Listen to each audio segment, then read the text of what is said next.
All right, we here. We here for podcast. Welcome. Welcome to podcast.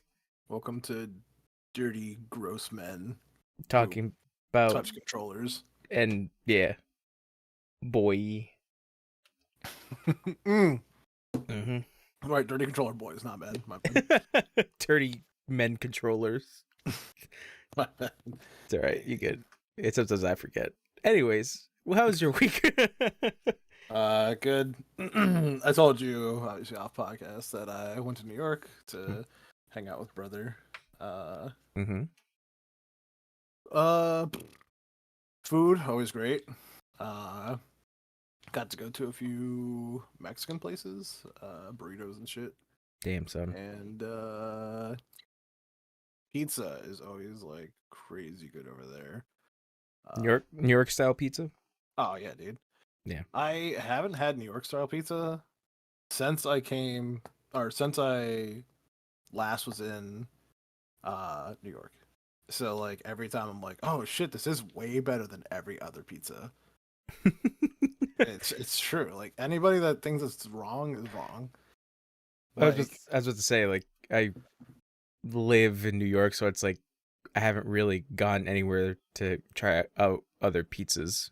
no, but like so what I'm saying is like so if you go to other places like where I live, there's Domino's, Pizza Mm.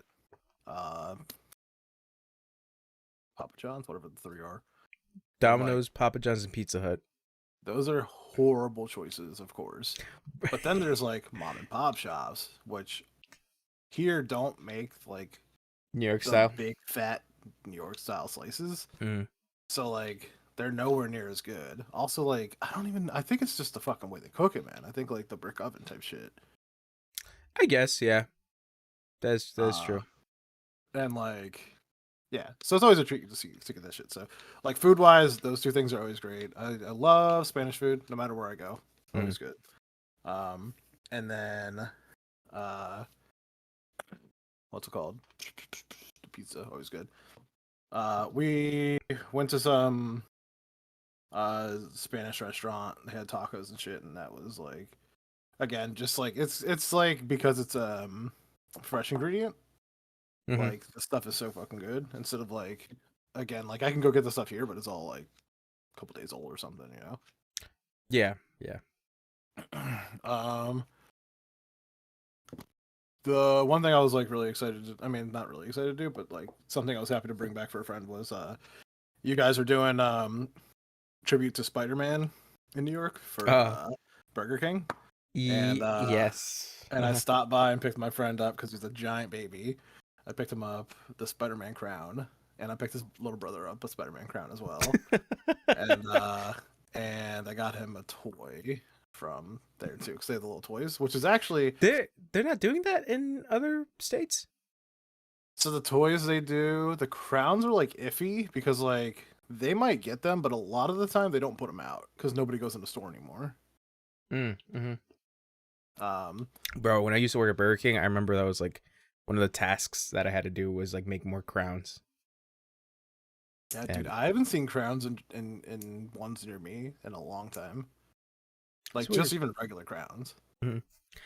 It's funny you mentioned that because like my mom got me some Burger King. Because I was like, oh, what's new? And she's like, there's a Spider-Man Whopper. I was like, what? And she's like, yeah.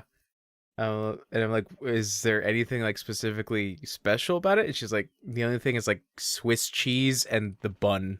The Uh, buns red, yeah. the bun's red, so that's what I ate for dinner tonight. I ate the Spider-Man Oh, nice, Whopper. dude. I was like, this is stupid.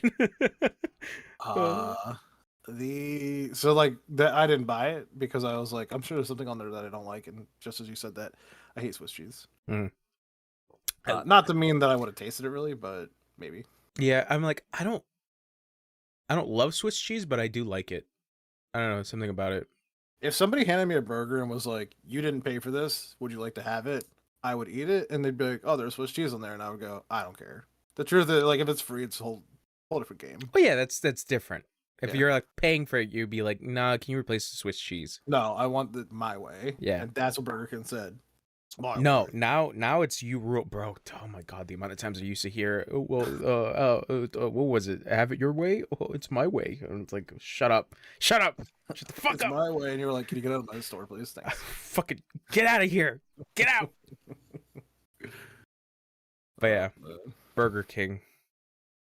Yeah. I mean, a lot of what I did there was kind of just eat food because my brother was working a lot, and I don't know Yeah, York, so yeah, and New York is like, well, you were in the city, I'm assuming, right? yeah, yeah. Yeah, the We city were is like there. the perfect place to go eat in different spots because there's so much in Oh, there. Yeah. so it's a love-hate relationship where my brother lives. Again, because it's a city, and like every block has like Where does he live? Astoria. Astoria. Okay. So it's Queens. Yeah, Queens. Yeah.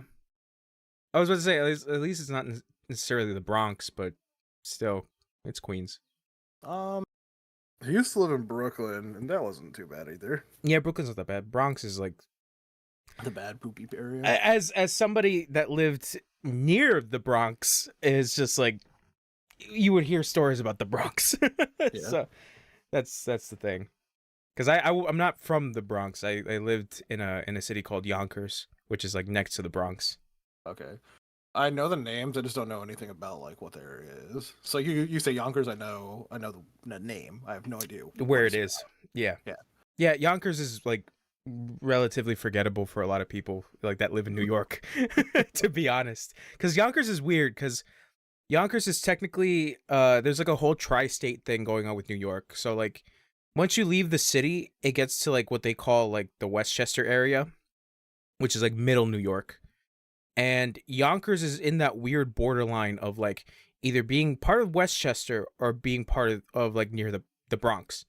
So when I remember I was talking to people about this, like when I worked a little bit in the city, I was just like, oh yeah, I was born and raised in Yonkers. And people were like, oh, so you're from Westchester then? And I'm like, no. I'm like, Hmm. technically now I am because I live in a different part. I'm not gonna say where, but I live in a different town. I live in a town, so like that's completely different. But like Yonkers, where I lived, was not. It was not Westchester, because like what? Because there's a lot of discrepancies, especially living in New York. If you tell somebody from the city that, oh, I live in West, like around Westchester, Westchester is viewed as upper middle class. That's where the upper middle class go, and technically that is true, but there's a lot of middle class and lower middle classes in the Westchester area, but a lot of people don't really, specifically people from the city, don't really put that together, because it's like, no, Westchester is known for being upper middle class. So a lot of people in New York think that Westchester is snobby people. So Okay. yeah, so it's, I would assume New Jersey has like the exact same thing, right? Where it's like, oh, I'm from this part of New Jersey. Well, I'm from Hoboken. It's like, oh, No, everyone has guns in Jersey, and we hate each other. And okay, there's that's bullet fair. holes in all the corridors. And the dogs run rampant on the streets. Oh, New Jersey sounds like fun. Free doggy. Free dog. Yeah, yeah. Camden's like the no spot to go to. Mm, Um, yeah. and then, well, technically Vineland is also the no spot to go to. A couple places people have been found in trash cans. Not really good. New Jersey. I mean, I have a buddy that's a cop now. He works in the Bronx, and he's just like, yeah, it's like the Wild West out there. I was like, what do you mean? He told me a story like recently about like how basically on the 4th of July they basically play a game of like, is it gunshot or fireworks? Yeah. So that is basically his 4th of July. It's just figuring out what the noises are. But yeah, it's weird. New York has a lot of like weird discrepancies when it comes to like where you live in New York. So yeah, I live in the Westchester area. But you know, fucking the first time I went to like upstate New York, I was like, are we even in the same state? Because upstate New York is vastly different. Because you know what it is? It's all farmlands. Right, yeah. So it was like a weird culture shock for me because I rarely go upstate. And so well, the first time I saw like upstate New York, I was like, where are we? Yeah. I was like, where? There's horses? There's farms? I was just so confused. But yeah, the city's interesting because it's like I don't like traveling to the city, but there is cool shit in the city, obviously. And then the other thing that gets to me about the city is like I don't like giant crowds, and that is the city in general. Especially if you're gonna go to like um Times Square. Like Oh, you're gonna hit a crowd because it's all tourists there. And what uh, sucks is that like it's like did I tell you about this? Like I had a job like a couple of weeks ago where I had to work in the city, and the where the lady was moving was near Central Park. So there were a lot of like food carts outside and not that many restaurants unless we took a actual walk, but we had like a 30-minute lunch break.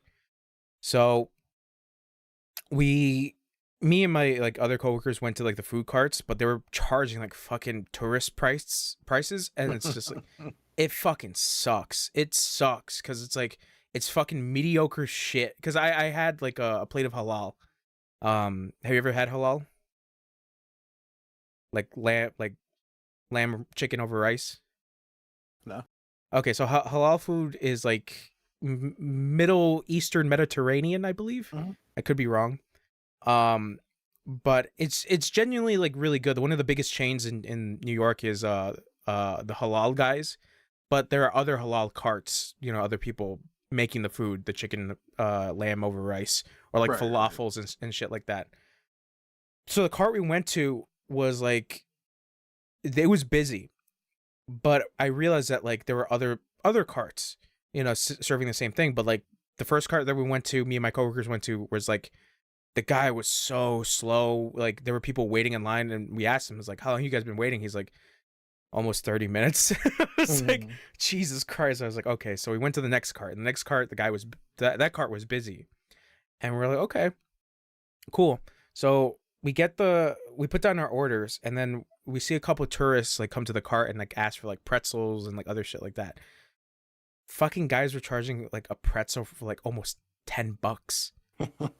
And I'm like, oh Hey, man. fuck. I'm like, I started to think about it. I'm like, fuck, we're a tourist cart. And yeah, lo and behold, the fucking plate cost me like I want to say like $14. And that was without a drink. And I was like, Yeah, fuck. So then that's pretty big, but it also makes sense, like you said, like tourist spots are quite a bit. yeah, and especially it's like right next to Central Park, so it's like You pull out your ID and you're like, "Come on, man, I'm from New York, bro. Give me I was this." I was about to like be like, bro, I don't want to do this, but I'm like, I gotta eat something and then I gotta go back to work. So I was like, fuck it. So I took it. I got like I got falafel, uh, and some rice, and then I was eating it. Usually it comes with like a white sauce, and I had it with like the white sauce, and it was the most disappointing fucking thing I've ever had because the falafel was dry and like almost cold, and then the rice was like cold-ish but also really dry. And I'm like, this sucks. Sounds like Like, old food, honestly. yeah, because like they probably just had it there for a good while because they've been there for almost the whole day. Yeah. So I was like, God damn it, man. Like this fucking sucks. The only like highlight was that like there was a cart serving like boba tea. So I got Mhm. myself some boba tea, and I like that was the only highlight of my day. And the guy was really nice at the cart. But then like the week before we were in the city as well, and we went to another halal cart, and the dude there was so nice. Like we were making jokes with him and everything, and like he was so cool. And then a plate for like a good portioned plate was like $8. And I'm like, yeah, it was worth it. And it was I think I got like lamb and chicken over rice, and it was $8. It comes with a little salad as well. But that's the only thing that sucks about New York is that there's a lot of tourist traps, and like it's just like if you don't know where you're going, it's like you're gonna get caught in one of those. Yeah, Um, yeah. yeah, but when it comes to food, you know, there are some really good places in the city. I can't name a few because like I haven't really gone to the city as often to look for food, but yeah. I tried not to go into the city at all. I try to avoid it as much as I can. Um, yeah, I mean the city as far as like where my brother is, like food's pretty decently priced. Yeah. At least like it's kind of what I would just pay here anyway, so whatever. hmm Um, There was a spot that my sister took me and my mom to called Mama Sushi. And it's basically like Spanish food, like, yeah, it's a Spanish hybrid with sushis.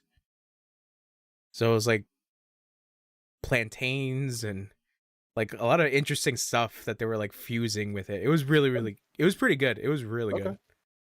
I'm not a big sushi person, but sounds like I would actually try that over raw fish. Yeah. They had a lot of like selections that seemed more, I'd say more California roll is chicken, right? California roll. Yeah, isn't that what No, I think it's crab.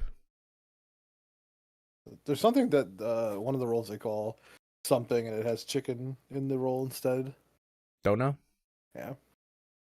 Sorry, Um I went on a tangent about the discrepancies of New York, the New York territories. no, I mean it's interesting shit I didn't know. So like Yeah. something that happened today that I was like really just happy about because it like is like one of those like good person does good thing for no reason. In the city? No, here Oh. where I live. I I was went about to to say in New York. I'm like that happens like once in a blue moon, but it's like, yeah, okay. oh no, you just sparked my memory. There's another thing I'd tell you. But Oh, yeah, okay. so I went to here, my local Burger King, and I had just gotten done going to one of my doctors today, and I was like, all right, I'm gonna go get some chicken. Mhm. Stopped at Burger King. I was like, I'll just get one thing of chicken nuggets. Like that's fine. I'll eat later or whatever, but I just want this now. Yeah. So I go to order, and the guy can't hear me, and I'm like, I want a thing of chicken nuggets, and he's like, I can't hear you. I say it 3 more times, and he says the same exact thing back to me again 3 more times. I can't hear you. I can't hear you. I can't hear you. And I refuse to fucking yell at a fucking speaker because it's meant to amplify. So fuck you. Mhm. So I was like, I'm just gonna go to the window. And I also said thank you at the end. And I waited for this lady in front of me to finally move. I swear to God, it took her about 10 minutes to get her fucking food. And she had like 4 bags, and I was like, fuck you. Uh-huh. And she pulls away. I pull up, and the guy's like, hey man, like, yeah, sorry, I don't know what's going on. I couldn't hear you. And I'm like, oh, it's fine. I was like, do you mind if I just order? Like, and he's like, yeah. And I'm like, all right, I just want a thing of chicken nuggets. He's like, is that all you really wanted? And I was like, yeah. And he's like, all right, so $4, whatever. Yeah. So I give him the $4, and I think it's 8 nuggets in the bag. So I wait like 2 minutes. He gets to me. He's like, all right, man, like have a good day. I was like, yeah, you too. Thank you very much. I get out of there. I open the bag, and there's like 20 nuggets in there, bro. I was like, what a dope ass person, man. Like, I forget the prices. The prices with chicken nuggets was like I remember there was a point where like I think there was such an excess of chicken nuggets that like 10 pieces were like $1.49. yeah, it had dropped really low at one point, even here. Yeah, it was the most hectic time I worked at Burger King was $1.49 fucking chicken nuggets because there was I think a point where like somebody came in and was like, "Can I get like 10 orders of that?" Yep, Yeah. I did that shit. And I Uh, either they're at the drive-through, I was like, "All right, you guys got to pull up to the front, and then I'll bring it out," and that's usually how it goes. But that and like 59-cent Whoppers were the other one. Ow, Yeah, really? yeah, because I think it was during like a promotion of like when the Whopper, or like when Burger King was like first, I guess, opened. Whoppers at the time were like 59 cents because I think when did Burger King open? Like 1970 something, I want to say. So the Whopper burger was like 59 cents. So we had people coming in and like, but there was a whole thing that's like, you have to read the fine print of being like, this is not the meal. This does not include the fries and the drink. This is just the burger.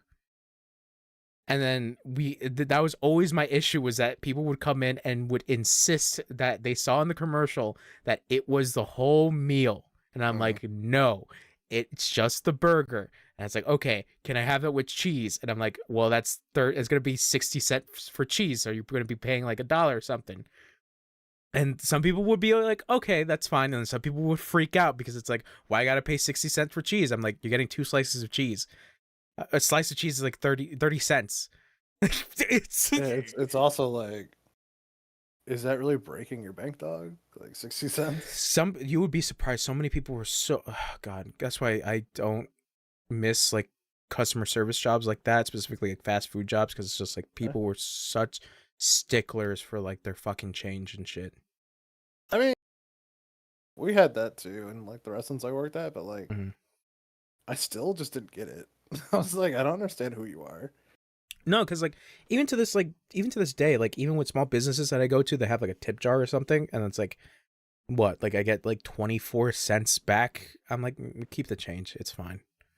Like I'm like, I don't need fucking 24 cents in my fucking pocket at this point. That's another thing. Like whenever I bought pizza there or anything really, they had a tip jar in front of the table, and I always drop money in there just because, like, whatever, man. Like I know it sucks. Yeah, it's like even with the pizzeria that I used to work at.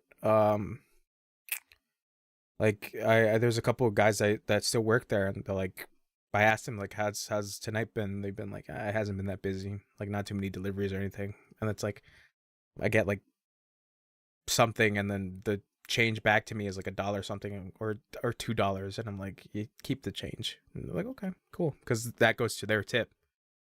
So yeah, it is what it is. God, I hate that term. I hate that phrase so much. It is what it is. Yeah, I hate that phrase so much. Well, it is what it is. I hate it. I hate you. It sucks. Why do you hate it? Because that was what my old boss at the post office used to say. Sorry, that's a big old trigger. Yeah, that's what gets me, is that like whenever somebody says that for a really shitty situation, it always brings me back to the post office. Yeah. Because it's like, now I really want to just keep saying it, but I don't want to. It'll piss me off too. Because it genuinely reminds me of me going into work, and then like I swipe in and I'm like, all right, good to go. What am I doing today? And he's like, oh, you got to go to a different office in a different town. And I'm just like, I just swiped in. And he's like, yeah, I was supposed to call you this morning, but it is what it is. I was like, you fucking asshole. I hate you. Anyways, sorry, I've been detracting. So yeah, anything good happened with you in New York? Going back home? No, everything was pretty good. I think my favorite thing that happened though was I went for like a little walk when my brother was at work, and I got a lot of people. So I know like it's not just me, but because I'd asked my brother, I was like, "Do people stare at you a lot?" He's like, "Yeah, people just stare really horribly here." Oh yeah. And I just had a lot of people staring at me, and I was like, feeling really like anxious and just like annoyed about it, because I was like, "Fuck off! Like, don't you have something better to do, Doug?" So, it's fun. I kept walking. I was listening to a song. Yeah. There's a song called "I Hate Everybody," by Falling in Reverse, and it just like makes me feel good whenever I like feel shitty. And I was just like, yeah, I do hate everyone. Fuck everyone, listening to the song, everything. And I was frowning. Everyone else looks like they're frowning, like when you're walking around New York. At least, again, my own experience. Yeah. And yeah. For a moment, I saw this guy walking his dog, and I was like, oh, I love dogs. And then the dog and the guy are walking across the street. Once they get across the street, the dog lays completely on the ground and starts falling asleep. And I was like, get the fuck out of here. And he wasn't like mean to the dog. He literally just picked it up and like kept walking. And I was like, I took my headphones off and I looked at him. I was like, I love your dog. And he was like, thank you very much. Yeah. And I was just like, what a like good person, just made me happy. I was gonna say, like, people staring is like in any major city. No, I get it. It's just you feel different when you go to a new place and you're like, why is it still happening? Well, I would say the only place that people don't look at you and try not to give a shit is in the subway. Yeah, that's fair. Yeah, because like I remember I took the subway a couple times and there were like a bunch of homeless people that I've seen on the subway. The subway's always notorious for like weird shit happening.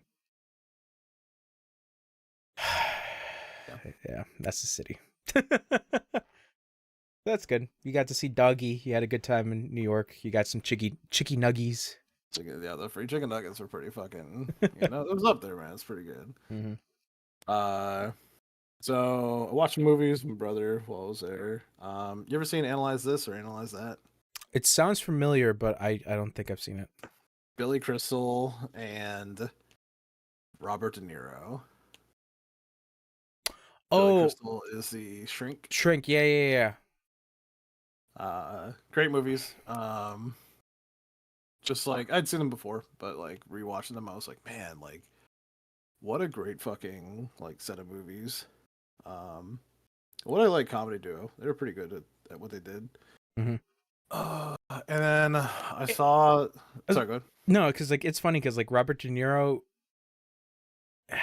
in a comedy role has always been like, I want to say weird, but it's like you never expect him to be actually kind of funny. But Well, it's kind of the same thing as what's his name, Joe Pesci. At first, when he was doing stuff, I didn't really think he was going to be funny. yeah, I think the thing is, it's like I think it's just his voice and his mannerisms. Because he has that like kind of high pitched nasally voice. Yeah. Oh, I mean, in the fucking what is it in Goodfellas? He's fucking terrifying. Yeah. But Joe Pesci. So what else you watched? I didn't watch this, but I saw it's coming out. I want to see this. The wolf flower kills the moon or something, or the murder of the moonflower. Yeah, with that Leonardo DiCaprio. Yep, him and all the other people Scorsese loves. What is it? Hold on, I'm trying to. Oh god. Yeah, it's with De Niro, Brendan Fraser. I think it's in there, and then Leo. Yeah. The Killers of the Flower Moon. Yeah. It looked interesting just from the trailer. Mm-hmm. So I'm like really excited about that. It's a murder like drama movie, right? I think so. I really don't know. I think it is. I mean, it looked like somebody died in the trailer. Again, I just like I'm gonna like let it be whatever because I want to just see it and then be like, I hear it's like 3 hours, so be prepared. Fuck yeah! Like as long as The Irishman, I think it might be a little bit longer than The Irishman. As long as they don't de-age everybody, that'd be great. Well, guess what? Leonardo DiCaprio is being de-aged. Why? He's already young. No, he's like 40, 58. No, he's not. No, he's not. He might be. he's close to it. I think. I rewatched The Goonies. Great movie. That's a good movie. What about that K? What is his name? God damn it! I keep forgetting his name. Asian guy. Yeah. Data. Yep. He was okay. He's definitely not the strongest part of the movie. Wow. The strongest part of that movie is either mouth or chunk. Wow. What about Sean Astin? Who's that? Samwise Gamgee. Is he in there? Yeah. He's like is he the son? I think he might be actually. I don't remember the Goonies. Chunk, actually. No, he's not Chunk. You sure? Yeah, I'm pretty sure. Hold on. Goonies. I think Sam really in that? Yeah, he's Mikey. Okay, he's the son. Yeah. Yeah. Oh, Josh. Oh, yeah, Josh Brolin's in this. Josh Brolin is Brand. Yeah. The other son. Yeah, the other son. Chunk. I see Chunk. Man, Corey Feldman. Yep. Damn. He was great too. I love him. Mouth. So fucking good. Yeah, Ki Hui Kwan. Yeah, as Data. Yeah, that's Damn, Corey Feldman. That's such a name. Yeah, he died, didn't he? No, I think he's still alive. Oh, okay, never mind. It was the other guy that died. The other Corey. I think you're thinking of the other Corey. No, I'm thinking about his name might be Corey. I don't think it is. The kid star that used to sing. I want candy. Din, din, din, din, din, din, din. Aaron Carter. Oh, yeah, he's dead. Yeah. Yeah. That's just good. Anyways. Dead.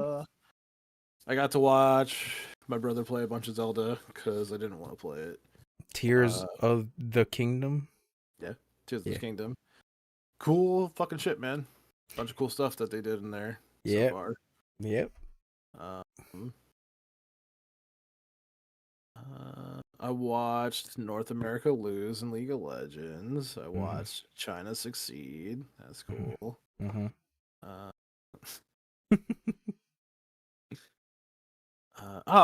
I mean, like, this is like league news, and I know you don't really care, but they took away the need for any team to manage a North American Challenger team, which is like there's a pro team that plays like in the world and all that stuff, and then there's a Challenger team that like is for like prospect players that might do something. So it's like for being on the big league stage, you play on the lower one to see if you can make it up there, right? Mm-hmm. So they took away that, so a bunch of people lost their jobs. Oh, something close to like probably 400 people lost their jobs. Holy shit! Could be less. Could be more. Probably less. Definitely not more. Oh, okay. Or most likely not more. And then on top of that, a team is leaving North America completely and going to China, because they want to win the world championship, and they're like, we're never going to do that in America. So they were like, we're just going to leave. And basically it's just like, so why is that? Why are they going to China? So players, coaches, everything have different mindsets in different areas. And North America, and I kind of agree with this, is like they get paid a ton of money, way more than these other people. At least it's like I think. I'm pretty sure North America pays their players more money than everywhere else. And we've never won a championship, world championship. Yeah. But Korea, China, I don't think Japan has, but Japan might have. And the EU, Europe, have all won world championships. So, I mean, China really does seem like the one to join and do it. So that's just their choice. It's honestly like the organization is TSM that's doing it, and their leader is kind of just a fucking asshole. So like, most people were like, "We don't care, have fun." But it does like ultimately like what I'm saying is like the whole big picture of this whole thing is like it looks like North America's failing as like an lead in esports. Yeah. Well, not even a lead, but like I might not see in a year or two League of Legends as an esport in North America anymore. It might just go away, which like is fine because like I can still play the game. Yeah, but it's discouraging because I would like America to do good as far as like video game sports and stuff. So it is what it is. Yeah, because like that's a very curious choice. No, it's just a very curious choice. It's like why specifically China? Like, was there an interview that said anything as to like, oh, because China has better resources or anything like that? Oh, it's quite literally because like players are better there. They're just more disciplined. They care more. They actually want to win. So like, it's just time and effort into it. It's all just like work ethic. Yeah. Okay. So just player base and like yeah, like you said, work ethic. There we go. Yep. Okay, that makes sense. But you said it's for a team that nobody gives a shit about. So TSM is like a well-known team. A lot of people do love them, but like it's one of those things like you are leaving America where your player or your fan base is. Are people going to watch you? Yes. Is all of America that has watched you before going to watch you? No. Mm. No. Okay. Because they don't want to see you win in China. They want to see you win in America. Yeah. Yeah. Weird. Yeah, I never thought about that. Yeah, it's almost like, I mean, it's for sure not the same, but like, it's almost like an American football team, and by football I mean like soccer, Mm. going to like another, like a Spanish location and being like, we're gonna train, and we want to play in your league. And it's like, what? Yeah. Yeah. That is weird. But yeah, I guess good luck to them, I guess. Them. I mean, fuck them. What else you got for me? I think that's it, man. No video games, no nothing. Did I play anything? Did you play anything besides League? No, I pretty much Was just chilling in New York. like I didn't really go anywhere, but like But I did. it was relaxing as fuck, dude. I don't know how to explain it. No, I mean it happens. Couple slices of pizza and I was out. Hey man, it happens. It happens. Yeah, it was a good time. Okay. Overall, just happy. Okay, that's good. What did I do? I What guess did you with my week. Tears of the Kingdom. Oh, true. Yeah, that's true. I haven't gotten that far into the game. I know. I think there's a lot of people online that have like gotten to the end, but Jesus. yeah. But I am not that far into the game. I just got back into Hyrule from the sky, so there's a lot. And like now, I think my quest is like to go to 4 different spots around the map and like figure out some shit that's happening over there.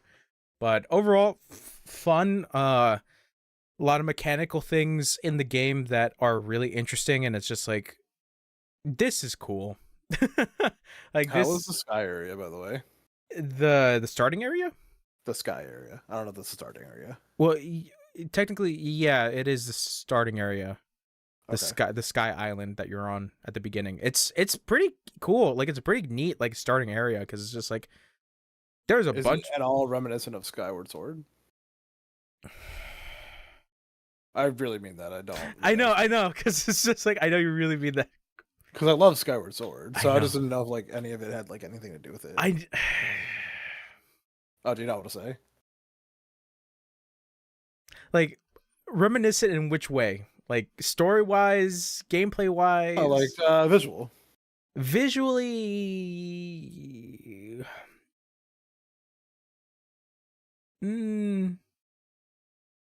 No. Did it look like the best game ever made ever? Oh God. Okay. You know what? Now we're gonna have to stop the podcast because you keep doing this. I love Skyward Sword, dude. I know you do. I know you do. I actually want to get the Switch version of Skyward Sword, but Get it and play it. huh? Get it and play it. I already streamed Skyward Sword. Stream it more. Stream it every day of your life. Oh my God. There was neat stuff, but it's just, man, I fucking hate motion control. Anyways, but I think the Switch version like remedies that because you can do like the swinging with the analog stick. So, Okay, God. but there is like some stuff that like now that you bring it up, it kind of reminds me of Skyward Sword, especially like the skydiving stuff. Oh yeah, baby. Yeah, a lot of that shit. But Skyward Sword, let's go. but they introduced like a lot of like new technology in Tears of the Kingdom, where it's like, oh, there was an ancient civilization that used to exist years, like centuries ago, essentially, and it's like some of their technology remnants are like all around, and like you have a fan or like a fire emitter and like a bunch of shit. Like if you go on Twitter and you look up like Tears of the Kingdom gameplay, there's gonna be a bunch of people who've created like dumb contraptions from this shit. But it's all like really neat and creative. Like that's where this game like kind of shines. It's just like you can get creative as fuck in it. And the other neat part about it is the powers that you get. Like they are way better than fucking Breath of the Wild. Cause it's like the powers in Breath of the Wild were like very basic. Yeah. One of them that was kind of interesting was like the time stop thing was, you know, you stop an object and like you can hit it and like the harder you hit it, the farther it would go. That was like the only interesting. Yeah, that was the only interesting part of that. But the other ones were like pretty basic. But then with this, it's just like the ascend ability and like the rewind time. You know, it's another time thing, but that's cool. Ultra hand or like fuse, where you can like fuse weapons. Where that's been fun. Where like I literally had a moment where I was like, I'm gonna fuse my claymore with another sword and just make a bigger sword. It's like the stupidest shit like that. And like right now, I'm like, I have a shield that has like this thing on it that just spins. So I have this thing just sticking out on my back the whole time. It is the dumbest shit, but like it is. You can get like really really creative in this game, and I think that's why I really like it. It's just like have fun, essentially. Just have fun with it. From a story perspective, it's just like I'm kind of interested to see where it goes because obviously Ganon has been introduced, Ganondorf specifically. So I would like to see what happens with that. But in every Zelda, it's like Link is gonna defeat Ganon. So yeah, Link is gonna defeat Ganon, and you get a cool arm. So that's basically the excuse to have like new powers. Oh yeah, the sleeve, right? Yeah, you get the goat man arm. That's what essentially it is. It's a arm of a goat man. But it's not an actually arm, right? It's like a gauntlet. No, it's an arm. Are you actually wearing an arm? You're actually wearing someone else's arm over your arm. Over your arm. Like, who's a guy's a goat man. Oh, it does look cool though. It does look cool.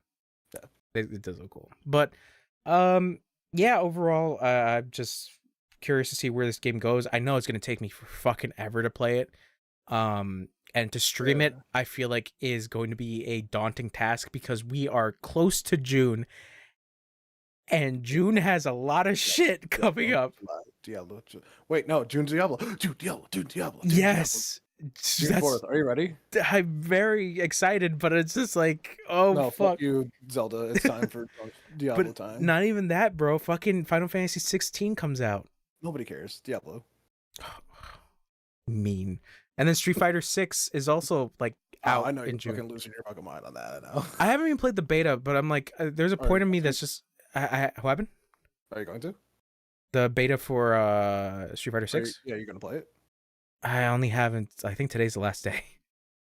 The fuck on there, bitch. Well, that's the thing is that like, well, this game's coming out in like 2 weeks, and like, I might as well just wait for the actual release because it's like I'm not gonna be a pro player.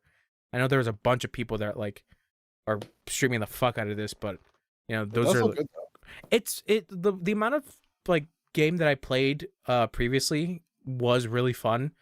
What I've seen so far, apparently like modern controls are like broken as fuck compared to like classic controls where it's like you press the 6 buttons, and then with modern controls it's like you use only like 4 buttons, but like depending on like which direction you're pointing in or what input you put in, you can do like a special move like no problem, compared to like classic controls where it's like you had to do the Z input for like Ryu's Shoryuken, like that kind of shit. So gotcha. Yeah. But yeah, Street Fighter 6 was like pretty fun for the amount of time that I played with it, and yeah, I'll be excited to see some more.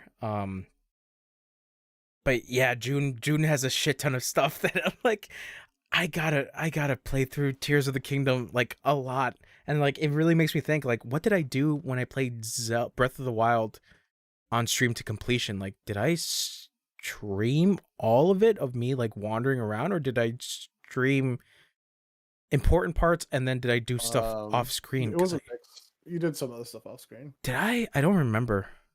You didn't do a lot of it off screen, but there were a few times you're like, I need to like do something here. Yeah, okay. That's fair. Because it's just like there's a lot of Tears of the Kingdom, and I gotta check what the hour is for that thing. But yeah, there's just a lot. 70, you think? What happened? Like close to 70? Oh my god. If it's fucking 70 hours, like I have no chance. Well, I mean, ultimately you just don't stream it all one go, right? It's like you stream that day, stream something else another day, whatever. Oh, it's 50 hours. Just main story stuff, but like main stuff and extra is like 68, almost 70 hours. Yeah. Oh, hurry fuck. Up, best goat man you can. Yeah, I'm gonna speed run it. We'll speed run it. Your next stream is just like, all right, am I getting? I wonder. Has anybody done that yet? Like, Just go in zone. Yeah. No Oh, idea. maybe. Yeah, because that was the one neat thing about Breath of the Wild was just like you could go fight Ganon. Go do it. Pretty sure you're supposed to do the same thing in this. Yeah, because like what I've been hearing is that like it basically has the same formula as Breath of the Wild, but like some tweaks to it. So Yeah, it's like do what you want to do, basically. yeah, but with some neat gameplay mechanics that make it a little bit more fun. Yeah. Yeah. So yeah, Tears of the Kingdom is what I've been playing mostly of. Oh, yeah. Trying to think of anything else I've been playing. I've been playing a little bit of Spider-Man remastered. Okay. I forgot that they changed his face. Yep. It's really weird. Pretty terrible. Yeah, I kind of miss the other guy. The other guy was good, but it's just they gave him weird baby face. But yeah, Spider-Man overall is still a fantastic. It's a fucking fantastic game. I'm playing it on my PS5 connected to my TV, and my TV has like that 120 hertz shit on it, and you could do that with like ray tracing. So it looks good because like the remastered like version for PS5 came out separately like recently. That was one thing I forgot to mention. Like I think probably like a week ago or no, well, the last time we did the podcast, but so you could get like you can upgrade for like $10, and it's just like, oh yeah, fine, fuck it, I'll do it for $10 because all my trophies are on there, so I might as well. So there's like some additional like new game plus trophies or like remastered trophies that you can get. So I basically have everything. The only thing that I have left is the new game plus trophies, which is just beat the game on new game plus. Either just a normal difficulty or ultimate. So right now I'm just doing it on ultimate, and I'm just focusing on the story just straight through because I have like all the upgrades and shit. So yeah, it's a good game, and I'm very excited for Spider-Man 2. So too many Spider-Man. And what else? Oh, I'm trying to think what else I've been playing. Fucking Mario plus Rabbids. I keep forgetting I'm playing that game. The Spark one? No, the first one. The Spark one looks so cool. Yeah, the Spark one looks pretty neat, but like I'm playing through the first one. The first one's pretty good. It's pretty fun. Mm-hmm. It's like one of those things where I wouldn't say it's like a hidden gem, but it's like I feel like I don't know people talk about it, and like even the sequel, like not that many people talk about it. And it's like it's a fun tactics game. Because there are moments where I'm like, oh, I think it's like too easy, but then I start to get a little overconfident and like going into the different levels, and I'm like, oh, I just got my ass whooped because I kept making mistakes. But it's a fun game. It's fun. It's like it's not baby mode, but it's not necessarily holding your hand either. It's just like, go do it. Go do the thing. And yeah, like even the bosses in that game is like pretty fun too, because like there was one boss that I was like, oh, this is pretty neat, where it's like an opera boss, and it's like light is being shined on him, so you got to take out the light, but you have to like physically be near the light and like hit it, because there's a lot of like little neat mechanical things that happen in the game that kind of from like a far distance might make it seem that the game's easy, but it's like no, like the game's trying to give you more tactical advantages with stuff like that. So there's like a move where if you are moving around, you can like click on like a on an enemy or like a specific thing that you have to like hit, and you could do like a slide, and that, you know, that takes down some of the enemy's health. And then there are some characters on your team that like has that ability, because I think it's Rabid Luigi? No, Rabid Yoshi. I think that's what it is. It's the Rabid, you know, from Rayman. You know the rabbits, right? Do you remember those mascots? Oh yeah, for sure. Yeah, Ubisoft's Rabbids. Yeah. Okay, so there are different variants of like the Mario characters, but they're essentially just Rabbids dressed up as the Mario characters. So there's Rabid Mario, there's Rabid Peach. Oh yeah, they used to do that in a couple of their games. They would dress up as different characters and stuff. Yeah. So for this game, it's like you have Rabid Mario, Rabid Peach, Rabid Luigi, Rabid Yoshi, and then you have your other characters, obviously, respectively. You know, and Rabid Yoshi does this thing where it's like you can click on multiple enemies while moving around, and you could do multiple slides, like slide hits for those enemies, and it's like, oh, it's a tactical advantage you can have of just like sliding into your enemies, and then if you Mario, well, that's the thing that I have a little bit of criticism is just like I would like to switch out my leader, but it's always default to Mario because it's Mario. Um, so you only have like a choice of like picking two other characters, but the only thing is the game doesn't allow you to the game doesn't allow you to pick other characters unless you picked another certain character. So like there are weird moments where it's like, oh, I want Peach and Luigi on my team, but I can't choose them because Peach is really OP and Luigi is also kind of OP. So it's like they can't be on the team together. So it's like you got to go with a different character.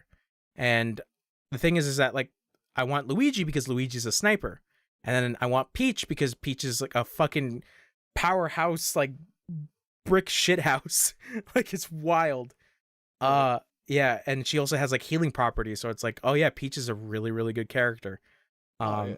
Yeah, but it's like you can't have them both on the team, so it's like, oh, that kind of sucks. But each character has like a little like specialty that they have. So like Mario has like his stomp. Yoshi, regular Yoshi has like his little like butt pound thing. You know what I'm talking about. Yeah. And then yeah, the game just has like really fun mechanics and stuff like that. And I'm kind of near the end of the game. I want to say it's like there's 4 worlds, but they're all like 8 levels, and each of them include like a mid boss and a final boss. So yeah, like I said, they've been fun. That and back to that boss I was talking about earlier. Like you hit the light blinds him, so you have the opportunity to actually go after that boss and like get after him. And then once you bring his life down like a good bit, he moves to a different section of the map, and then you got to take care of that light that is shining on him. So it's like really neat, like mechanical things that just happen in the game. That's just really fun. And yeah, once I beat that game, there's the Donkey Kong DLC that I bought. So I'm interested to see that, where I think Donkey Kong becomes part of your team. What? Yeah, Donkey Kong. Wow. Yeah. And I think it's also like a story as well, like a story sequence, because there is like a rabid in this game that I think is supposed to be like a rabid Donkey Kong. I think that I'm trying to think of, but yeah, that game is pretty fun. I'm pretty sure with the sequel, The Sparks of Hope, I think Rayman appears in this one. I think so. Yeah. So there's that. And then something I played today was for some reason, I don't know why, I kind of want to play like a military shooter game, whether it be first person or third person. And I was like, oh yeah, Tom Clancy games. So I saw that Ghost Recon Wildlands was on sale on PSN, but it only runs at 30 frames, which is unfortunate. The only Tom Clancy game that runs at 60, well, there's a couple, but like the only two that I can think of right now is The Division 2 and Breakpoint. So I played a little bit of Breakpoint because there's a trial for it that's going on right now. You can play the game for like 6 hours, I believe. So bad. Is it weird that I'm kind of enjoying it? Of course you are. Yeah, because of my shit tastes. It's such like and honestly, like this is fair if this is why you like it, but it's so non-competitive. It's just so easy and garbage. I think that's why I'm kind of like going through it with like ease, because it's like, is it weird to say that this game's like, it's like strangely like relaxing? No, but again, like I'm trying to start playing. I need to start playing more single player games because like I'm such in this world of like I have to win, I have to win, I have to win, I have to win. League of Legends, Call of Duty, Destiny, you name it, everything's so fucking just like a space of like beat this person, and like I really just want to fucking play a story, man. Just And chill it's out, like, yeah, relax. I'm about to go buy Zelda, like for real, because I'm like I'd rather just play my Switch at this point. Yeah. Uh, so I don't know. I mean, if it's good in the sense of like you're just having fun, fuck it, dude. Yeah. At least Well, fun. I'm playing the 6 hour like demo. I think I only like did like an hour, like 2 hours, I should say. Yeah, this is Um, oh no, wait, this isn't even the game I'm thinking of. Say the name again. Breakpoint. This is No, the one I'm with thinking with John Barenthal. Barenthal? oh, yeah. I'm sorry. This is a single player. So Yeah. yeah, you're enjoying it. Well, it's single player and also co-op. I was thinking of X Defiant, by the way. Sorry. Oh, really? Yeah, that game's ass. Those are two different games. I know they are. Uh, You said Breakpoint, and I really didn't like. It didn't click. it's That's what it was. it's basically the pseudo sequel to Wildlands, that other open world game. Yeah, yeah. I know what it is. Yeah. Now that I like thought about it, but Yeah. yeah. The only thing I remember thinking I was gonna like was Barenthal, and then like I just heard so many bugs were in it, and I was like, I'm not paying $60 for this shit. I mean, so far I haven't run into any bugs. No, It's they updated it. yeah. I mean, now it runs like 60 FPS on PS5, so it's like, you know, they wanted to put more effort into this thing, but and then like the whole thing with like the NFT shit. Do you remember that? There was like digital shit that was going on with Breakpoint. Yeah, me and you were talking about it when it was happening. We were like, why? Yeah, I think yeah, I think they just stopped doing it because there's like no anything on it on like the store page or anything. Well, if nobody's gonna buy it, then you don't. Why would you sell it? You know? Yeah. But yeah, I didn't get too far into it, like, but I am enjoying like the open world stuff, and it's just like this is like such a I don't, and not to like bring it down, but it's just like it's such a mid game that I feel kind of okay with it, which is weird to say.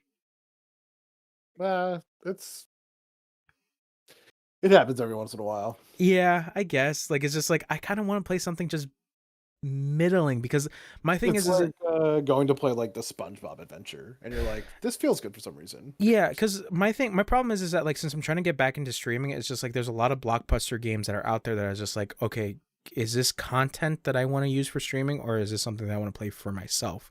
And I'm running into that issue where it's just like, you know what, maybe I just want to play like a middle to like okay game that is just like, this is for me. This is one for me. But yeah, it's Ghost Recon Breakpoint. And it's weird because like I'm also playing like Splinter Cell on my Xbox, so it's like I still got to finish that, and that game's actually pretty fun. I'm playing the first one. And trying to think, what else have I been playing? I haven't been on my PC for that much because I still have Octopath Traveler and I have not touched it since I finished the prologue shit. Yeah, I think that's basically what I've been playing as like video games. Just like back and forth stuff on my Xbox, my Switch, and my PS5. Oh, Drop a thing real quick. I'm sorry. Yeah, go ahead. I forgot I played Pac-Man on the Apple TV. Oh, I think you're a little far away from your mic. On the fucking more. I flipped my shit up. My bad. Oh. I played Pac-Man on the Apple TV. Holy shit. Is that the worst like direction-based game to use? A fucking I couldn't fucking make my character move properly and I died at the time. But very fun. Wait, like Pac-Man, regular Pac-Man? It's like a different Pac-Man, but or it's is it the 3D Pac-Man? What does that mean? Because there's a 3D Pac-Man called like Pac-Man Adventures. No, this one's like Pac-Man 265 or 365 or something. Oh, okay. So it's like it's still basic Pac-Man, but it has like different power-ups and stuff. Okay. Because like there's this HD remaster of this old like where he's like walking around. Yeah, it's almost like Mario 3D, but like Pac-Man. Yeah, horrible. Why? Yeah, I mean, no, it existed during the GameCube era, so it's like it's coming back now. It's actually What if like you think he is Cubert? I think he probably punched Cubert. I don't know. Maybe. Cubert No, has a because like schnoz. because I think it's like $14 on PSN right now. And I'm like debating whether or not to get it. Dude, like right now I'm debating on like getting some games. I just bought some shit on my Xbox because it's like, oh yeah, backwards compatible shit. That's on sale. I Mm. I'm planning on doing this. I guess I might as well just spoil it. Asura's Wrath. Because I have it on PS3, but like I don't want to set up the whole shit for my PS3 because it's annoying as hell. So it's like might as well have it just backwards compatible on my Xbox. So it's like I bought Asura's Wrath with everything for it, like all the lost episodes and the mid between episodes, but eventually I'll stream that. But I bought a bunch of like other like 360 Tom Clancy games, Rayman Legends, because I have Rayman Origins and I never played them because I'm like I should probably play these. What was the other thing? Yeah, just a bunch of like other stuff. Oh, like a shit ton, like almost the whole thing of like the Dead or Alive series, that fighting game series. Uh, yeah, because it's basically all on Xbox. It's Yeah. like, yeah, Dead or Alive 1 through 4. So I was like, fuck it, I'll buy it, and I bought it. And it's sad too because like I was like, oh yeah, didn't the Prince of Persia games come out for backwards compatible for Xbox? And they're no longer listed. And I'm like, damn, that fucking sucks. So, oh well. But I bought those games on PC and I've been meaning to give it a shot, but I have to figure out whether or not I can play that with controller or keyboard because I think there is an option for controller, but it's a little wonky. But yeah, then there's like stuff I'm looking on like PSN. So this kind of brings back to the whole Tom Clancy thing. Did you ever play the Division 2? Yeah, I did. How was it? It was alright. It was alright. Did you play the DLC Warlords of New York? No. No? Okay. Well, I know Division 2 got like a 60 FPS patch for PS5. Oh, really? Yeah, like yeah. Maybe I'll try it. And like for the whole bundle on PSN right now is like $12. So it's like I'm debating whether or not to get it cuz I played the original Division, but I didn't get that far into it. I played like a weapon. That's worth it for sure. $12. $12, yeah. Because like I played Division 1 like years ago and like I said I didn't get too far into it. I remember I played it with Wesley too and we had a good time, but it's just like I kind of fell off because of the whole thing of like it reminded me of like Destiny because of the whole world hub thing and like go out and do raids and this thing and I was just like I don't know if I want to keep doing that. But then I hear Division 2 is actually pretty good and I'm debating like I should probably play Division 2 or play Division 1 and just beat it. But like even then like Division 1's story was like kind of nothing really. They all are. Yeah. So yeah. I might get Division the Division 2 maybe. Like I said, I just want to play like a dumb military shooter at some point for myself. What was the other thing I wanted to mention? Yeah, I think that's basically. Oh yeah, Fuga 2 is out. I haven't bought it, but I should probably get it. Did I ever mention Fuga? I have no idea what that is. I think I mentioned this on the podcast, but it's like this turn-based game with furry dog cat children. It's pretty good. The first one is really good. I highly recommend it. It sounds hilarious. It's made by CyberConnect 2, the people that did the Naruto games and the what is the other one? Like those arena fighters, you know, like Demon Slayer and the 3D fighters, those ones. They're really known for the Ultimate Ninja Storm games. Yeah. Naruto Ultimate Ninja Storm. You know that one, right? Oh yeah. I'm sorry. Yeah, you know. You I like. I got you. You like. I did enjoy them. Yeah. So, besides doing like licensed stuff, this like they've done like series published by them and developed by them. So this particular series is like is kind of their passion project. So I played Fuga 1, and like Fuga 1 wasn't like a smash hit. I feel like at this point Fuga 1 is like one of those sleeper hits that, like, if you played it when it came out, it's just like, it's pretty good. I played it like, I want to say like a year or two after it came out, and I was like, man, this is really good. And then that Xbox conference came out and was like, yeah, Fuga 2 is a thing, and I'm just like losing my mind because I'm like, I just played the first one.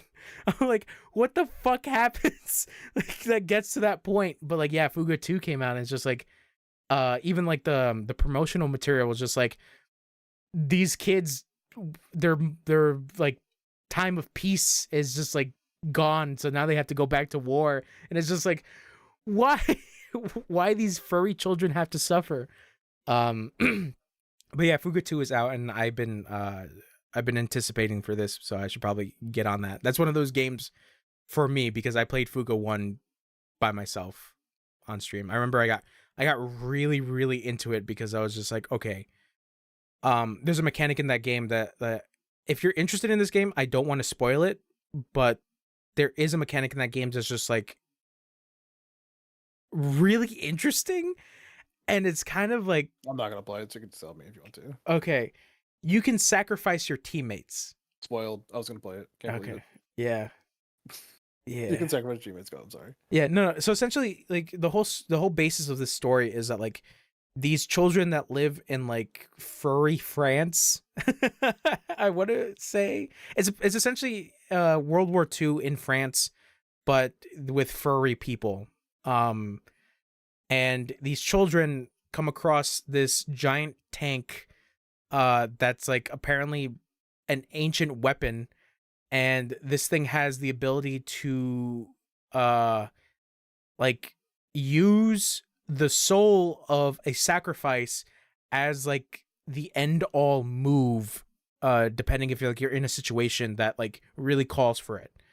So that becomes the mechanic of the game of just like, okay, you're in this intense battle, you can get rid of it completely, but you have to sacrifice one of your teammates. So there's a whole thing towards the end of the game where it's like, if you have all your teammates in your party, you can get you could get the true ending essentially. But if you're losing anybody, you're not going to get the true ending. So it's like this whole thing of like, do you really want to sacrifice these furry children? And it's like, I don't want to do that.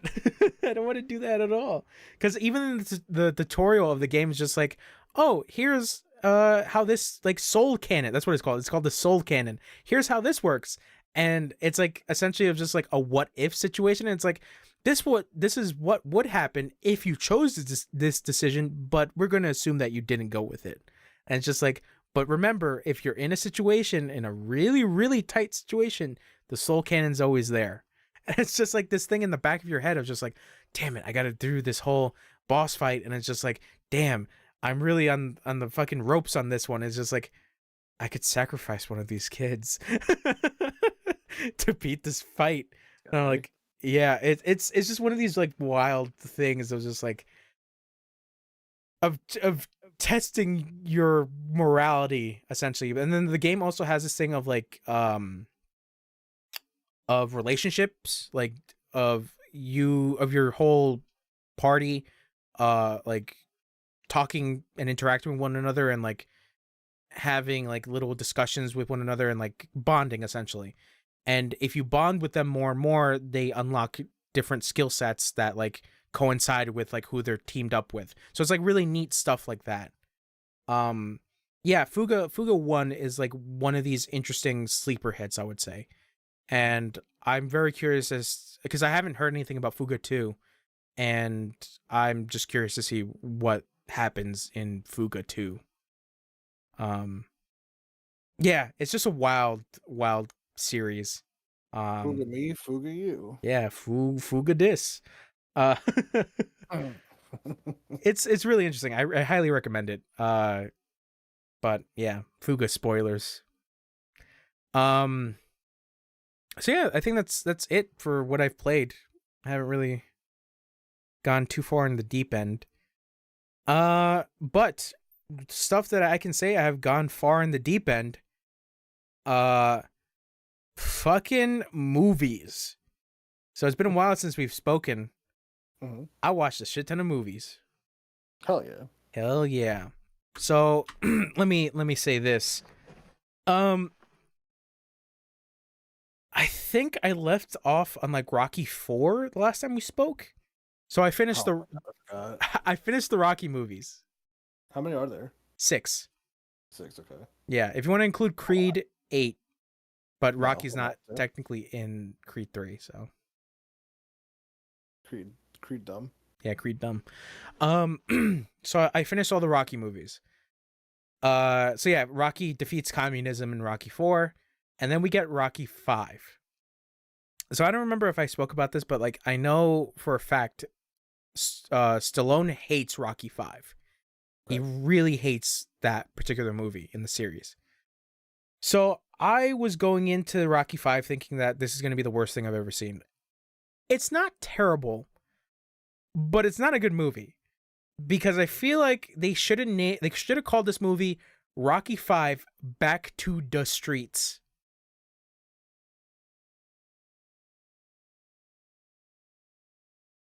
Please clap. That's stupid. Bro, this movie is so 90s. It is wild because I feel like this movie was trying to appeal to a younger crowd. So there's a Wait, lot if it was not, if it's so 90s, was there a point where they try to dance their trouble away? there's a lot of hip hop music. I feel like at a point they were going to. um but it is a real, I think, like I said, like I think they were trying to appeal to a younger crowd. So there's hip hop music. There's there's a whole thing where they try to talk about how Rocky's too old and how it's time for a new generation of fighters to step up. Do you know the whole plot of Rocky 5? No, dude. I don't know anything about Rocky. So at the end of Rocky 4, because that's how all these movies like start up, is that basically they show up at the ass end of like the previous movie. So at the end of Rocky 4, Rocky basically has like something going on with his brain that I think he's been punched so hard that like he's starting to have the shakes. Um, yeah, you're laughing. You're laughing at his pain. The man took blows to the head, and you're Like, you have an laughing. old man that's like, I've been hit to my time, man. I can't remember. I don't no more hit. So basically, he decides, all right, I'm gonna take a step back. I'm gonna become a trainer. So he starts to train, but there's this one antagonist. His name is something Washington. I don't remember his name, but I feel like he's like an analog for Don King, the fight promoter, like during like early boxing time, where like Tyson was like really popular at the time. Yeah. But I know a lot of people really hated Don King because he was like a shitty guy. Allegedly. But I anyways, thought he was just like the heel in like the scene. yeah, it's weird, but like I said, I don't really know too much about Don King. All I Yeah. remember is like a lot of people who enjoy boxing saying that like Don King was the worst thing to happen to boxing. Okay. But yeah, this one character essentially is like the Don King like persona, and he wants Rocky to fight again. But Rocky's like, no, I'm going to die if I do. And he's like, oh, you're a chump, Balboa, and this and that. You're a bum, Rocky. Yeah, bum rock. Uh, but yeah, Balboa becomes like a trainer, and then this new kid shows up by the name of Tommy Gunn. God. Tommy Gunn, and I found out that this a guy, uh, I found out that this Everywhere. I found out that this guy was actually a fighter. Like he was trained in like martial arts. Okay. He died actually pretty early, like a couple years after this movie released. Because he's one of those people that's like you can kind of tell he's not really an actor, but he's okay. Um, So he but didn't drugs. what happened? You say he died a couple years after, and he wasn't a very good actor. So it's like, oh, he didn't get the good drugs, because all the good actors get the good drugs to stay alive. This is a joke. Anyways, Anyways, Rocky 5. uh yeah, so like Tommy Gunn is like, "Oh, I want you to train me, Rocky." And Rocky's like, "Oh, I don't know about this kid." And he's like, "No, I believe in you to train me." And he's like, "Oh, okay, I guess I'll train you." So then there's this whole like B plot Does he of sound like Elvis, bro? there's this whole B plot of like Rocky's son be oh, that was also the other thing. The reason why Rocky has to go back to being a trainer is because Paulie decides to give the right of attorney to Rocky's accountant, I think, of like all his finances. So essentially they just go broke and they have to return back to Philly. So Rocky's kid has to go to like a public school and he's getting picked on. So there's this whole B plot of like how Rocky's not paying attention to his kid and his kid is like acting out. And then Rocky is paying attention more to Tommy Gunn. And, you know, this whole back and forth thing of like Rocky's kid being like, "You don't love me, Dad. All you care about is boxing." And then Rocky be like, "Hey, kid, I love you. It's like you're my son." And it's like this whole stupid shit. I was just like, this is stupid. That's Rocky shakes. Yeah, Rocky's shaking at the same time. He's doing the shakes. But the whole turnaround, which got kind of interesting because I was like, oh, this feels like what Creed, the new Creed movies could have been, of just like, oh yeah, Rocky trains this person and this and that. Like you kind of have the blueprint for Creed. But then the twist is that the Don King guy comes along and he basically shoves money into like Tommy Gunn's face and he's like, "Yeah, you can get all this." Like he's like, "I know you came from nothing." So it's like the person that's holding you back is that Rocky Balboa. So, you know, you can become bigger than him. And he's like, "Oh, I guess I'll become bigger than him." And then he basically throws Rocky off to the side and it's just like, "I don't need you, Rocky. I don't need you anymore. You're not my dad." Uh So there's this whole thing where like after Tommy Gunn finishes a fight, I'm gonna just spoil the movie right here, but like fuck it. There's a whole thing where like after Tommy Gunn finishes the fight, some reporter like asks him, how'd you do against the fight against a prime Balboa? And he's like, he is like, he's nothing against me. He's a clown and this and that. And he goes off and he's like, "Whoa, Balboa was a really strong fighter," says the reporter. And then it gets into Tommy Gunn's head and he's like, "Ooh, I gotta fight Rocky now." So literally Rocky and Paulie are just in a bar, just chilling. And then out of nowhere, Tommy Gunn is like outside with the Don King guy. And he's like, "Balboa, I want to fight you now." So that it just becomes a street. Randomly. So literally at the end of the movie is Rocky fighting this dude in the streets. And I think there's a Back to the streets. Yeah, that's why I say this movie should have been called Back to the Streets.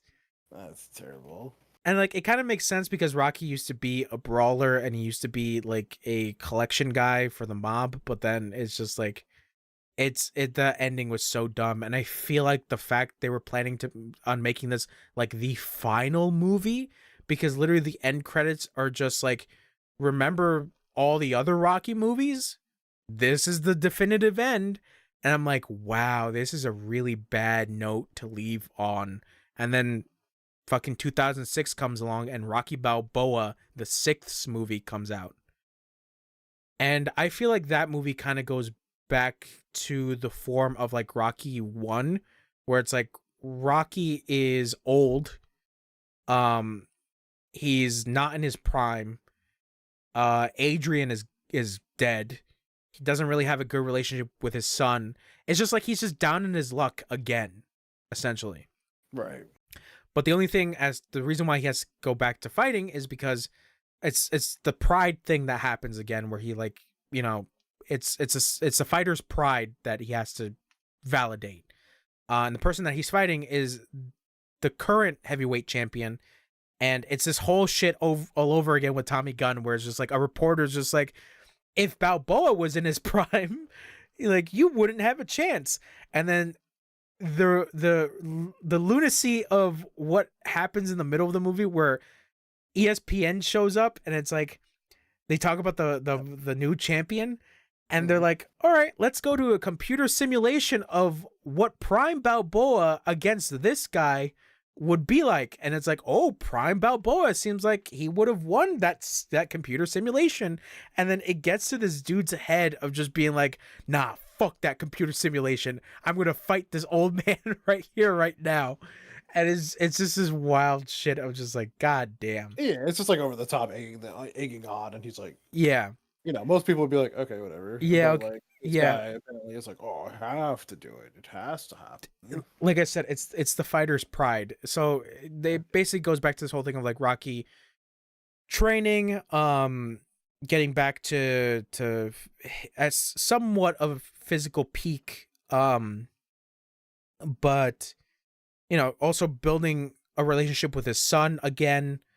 And the other weird thing where I was just like, I wasn't expecting this fucking character to show up was this little character by the name of like Little Marie, who is this little girl from the first movie who calls Rocky a creep, because Rocky tries to get her off the street and stop smoking.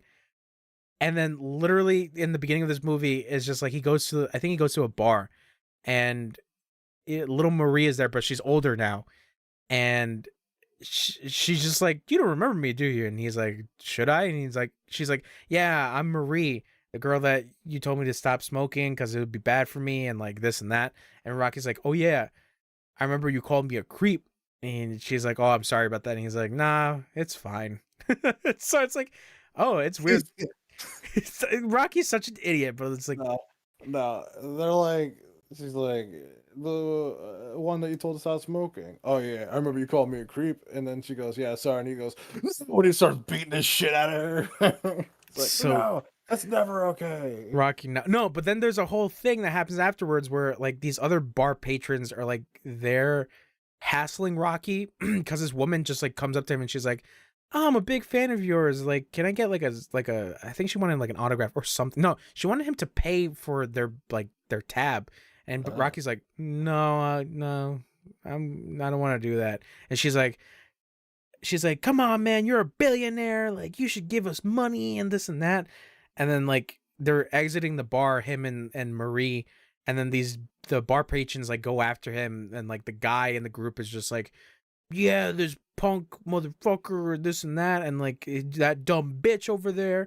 So then Rocky hears that and he gets out of the van that he's in with Marie, because he's about to drive her home, and he goes up to that guy and he's like, he like essentially just grabs him and like threatens him, and then he brings him over to the van and is like, you apologize to that lady, and he's like, oh, I'm sorry, miss, I'm sorry, and he's like, yeah, get out of here, and then it's just like this, Balboa. But I think overall, I think it is a good return to form for that movie, for that series, for Rocky 6, of just like, yeah, it's just Rocky down in his luck again, compared to like the other movies where, 1 and 2 are considered to be the best Rocky movies. And then you have 3 where 3 and 4 get really cartoony, but then 5 just takes it to like a whole new standard of just like, you don't know what they were thinking at the time. And they probably thought that this was going to be a smash hit. And it's just like, it did not work that way because nobody talks about Rocky 5. Nobody, and nobody talks about it in like the nicest way possible. Everybody's just like, Rocky 5, because like even then, like everybody talks about Drago from 4, everybody talks about Clubber Lang from 3, and then even Apollo as like,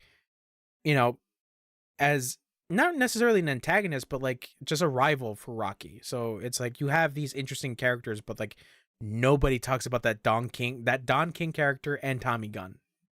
Nobody talks about them. And they make that a point in fucking 6 where it's like, nope, nothing's talked about the previous movie. Nobody, nope. 5, nope. 1990, never happened in Rocky.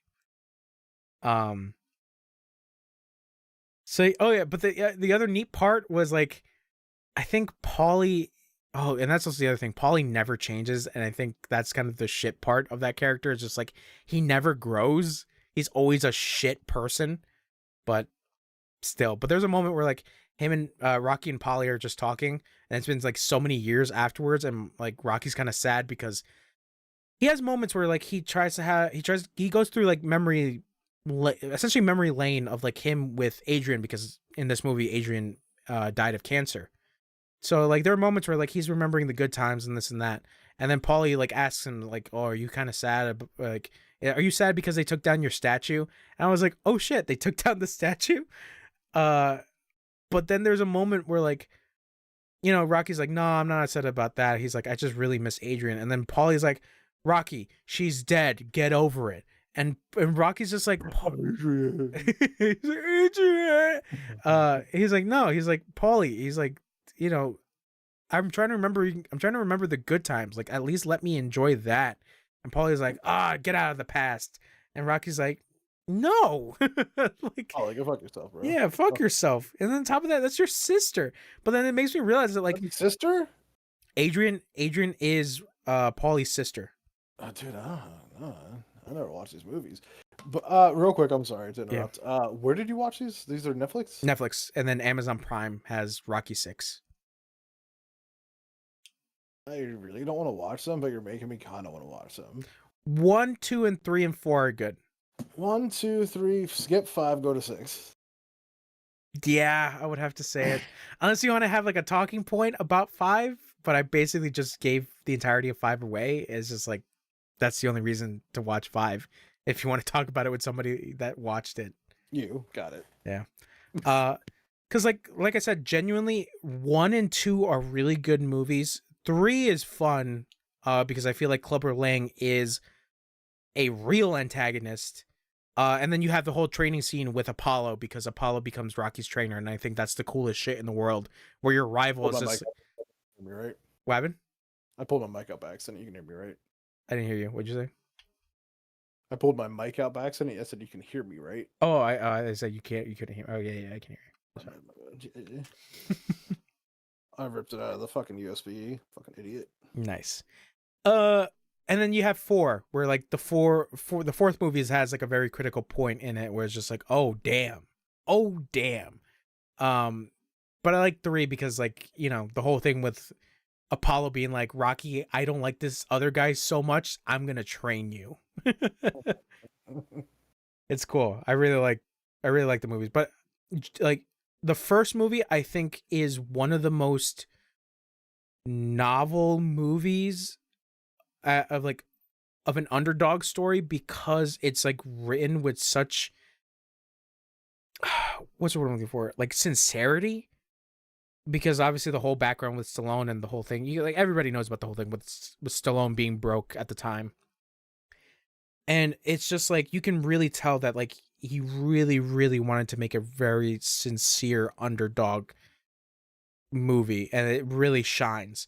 The only thing that doesn't hold up about the first one is where he tries to swoon Adrian, because it comes off a little salty. So that's the only caveat of that first movie. But other than that, and then Paulie throughout the entire series fucking sucks. I mean, they gotta have a character you don't like, you know? Yeah, but he just there's a moment where there's like slight character development, but then it just gets reverted down because he just says one single thing, and it's just like, nope, it's out the window. And then for the like, women, am I right? And you're like, no, bro, there's a fucking point in that first movie. If you watch the first movie, we have to talk about the first movie. okay. But there's this, yeah, but there's this first movie where it's like Paulie gets drunk and he says the worst fucking shit possible to his sister and Rocky at the same time. So, yeah, if you watch the first one, we'll talk about it, but we can go into a full deep dive of Rocky 1, cuz fuck it, I'll fucking rewatch it. I don't care. I like that movie. Yeah, you're a psychopath. Yeah, anyways. So what else did I watch? I watched the first season of Vinland Saga. So I tried this weekend actually, because I heard it's so good. I think Games had told me it was really good. Yeah, Wesley was the one that told me. I couldn't get into it. It's tough. It's really tough because you think it's gonna become do you know how far did you get into it? Half an episode. Half an episode? Oh wow. It So there's like, I don't know, Vikings everywhere, and I was like, I don't know, good. I like Vikings, but like I Not kind saying of they're not good. It's just it didn't for nothing hit me. It wasn't like, hey, this is great. I was like, ah. yeah, I to be fair, I had that same issue when I was starting out the first episode, just like there's nothing really getting me here. And then it's not until like maybe the third or fourth episode where it's just like, okay, so this is where shit starts to happen. Essentially it's a revenge story. Yeah. And then when that first season finishes, it's just like, oh, was not expecting that to happen. And then currently the second season is going on, and I think it's on Netflix as of right now. So they're doing like a new episode every Monday. So I'm basically up to date with it. And it's just like, yeah, the second season is just an interesting change compared to the first season. I'd say it's a genuine, like, really good watch, because like once I started to hit that point within the series of like, okay, you kind of have me in it. It really reminded me of the manga Vagabond, because of like of your main character. I've heard you talk about that before too, and it's something I've never like paid attention to. So Vagabond story is about legendary swordsman Miyamoto Musashi. And if you know like anything about like Miyamoto Musashi, people call him the sword saint, that he was so good, like good with his sword, that like he was essentially a god. And Vagabond had this whole thing of like showing that this character based off legend is nothing more than just a dude. And the interesting part of Vagabond was Musashi's beginnings, where he was basically homeless. He was a kid, because I think he starts out, like when you're reading the story, he's like 17 or 18. And he thinks that he's going to become the best fighter in the world, essentially the best swordsman. While at the same time, you have samurai, you know, talking about honor, discipline, and all this, while your main character, Musashi, is none of those things. There's literally a fight that happens between him and a samurai, and the samurai is about to strike him, and this dude just takes some sand off the floor and throws it in his face, and the samurai's like, you don't fight with honor. And he's like, I'm not trying to survive with just honor, I'm trying to live. So it's just like, okay, character established. He will do anything to survive, essentially. But then the more you progress with the story of Vagabond, you start to realize that like he gets kind of sick and tired of trying to fight to survive. Like he has a moment of clarity where he meets another character who's a monk. And the monk has known him ever since the beginning, and he's like, you've changed, like you're like the way you look at things, like your eyes, like you've seen things. And Right. yeah, it's just like, oh, this is your cocky, you know, dishonorable fighter that was essentially a brawler has kind of grown into somebody that is wise in fighting. And just like this whole thing of just like of being an actual sword saint, kind of. And then the whole progression, yeah, it just has that really good progression. And it's just wild to think that like Vagabond is just like, it's a long running series, but like it is genuinely like each chapter, besides the art, because I love the art of Vagabond, but like besides the art being good, it's such an interesting read, because there's just like, okay, how is this going to go on further? Of just like, how is this character going to go from point A to point B? And I think I mentioned this before, but the author of Vagabond essentially stopped writing it, because he's essentially at this point where he's kind of in writing fatigue, where Vagabond is right now. It's basically leading up to a fight with another legendary swordsman. So it's Miyamoto Musashi versus somebody else that is known in like folklore and in legend. And essentially that's how it was going to go, is that like these two are going to meet. But like I said, the writer for Vagabond is in a state of just like I feel like I'm not gonna live up to people's expectations, and it's getting me to a point where like I'm kind of sick of writing it. And yeah, it's like everybody just had to like accept that fact. He says that he might go back to it eventually, but he feels like right now is not really the time for it. And this was like, I want to say like 2018, 2019. I mean, it's all about like if they personally don't think it's gonna be like the right time for it, then Yeah, because like it's even especially for the person that's writing it, right? Like Mhm. not a like side person that's just like helping. Yeah. It's like you got to feel good about it. Yeah, because it's just like that's what he says. It's just like it affected his mental health because it was just like figuring out where the story can go, and also on top of that, just like getting it to a point where people can feel satisfied about it. Um, yeah, and it's also wild because like his other mangas are basketball mangas. If you don't know his other works, he's done a Slam Dunk, which is like one of the biggest basketball manga / series to exist in Japan. So it's like the same thing with the guy who draws for One Punch Man. His other biggest series is Eye Shield 21, which is this sports manga about football, American football. So it's really weird, but yeah, just his art. Just look up Vagabond's art. I think we've done this before, but like if you look up Vagabond's art, it is one of the most captivating pieces of art you can see of like characters, and like just even the fights are like,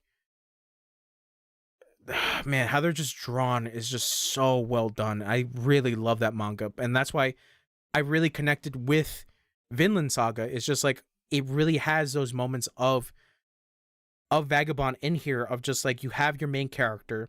The premise of this whole series is that it's a revenge story, and your main character has this one thing on his mind, and then the second season happens, and it's like, oh, it's really feeling like Vagabond because of what happens in the second season. But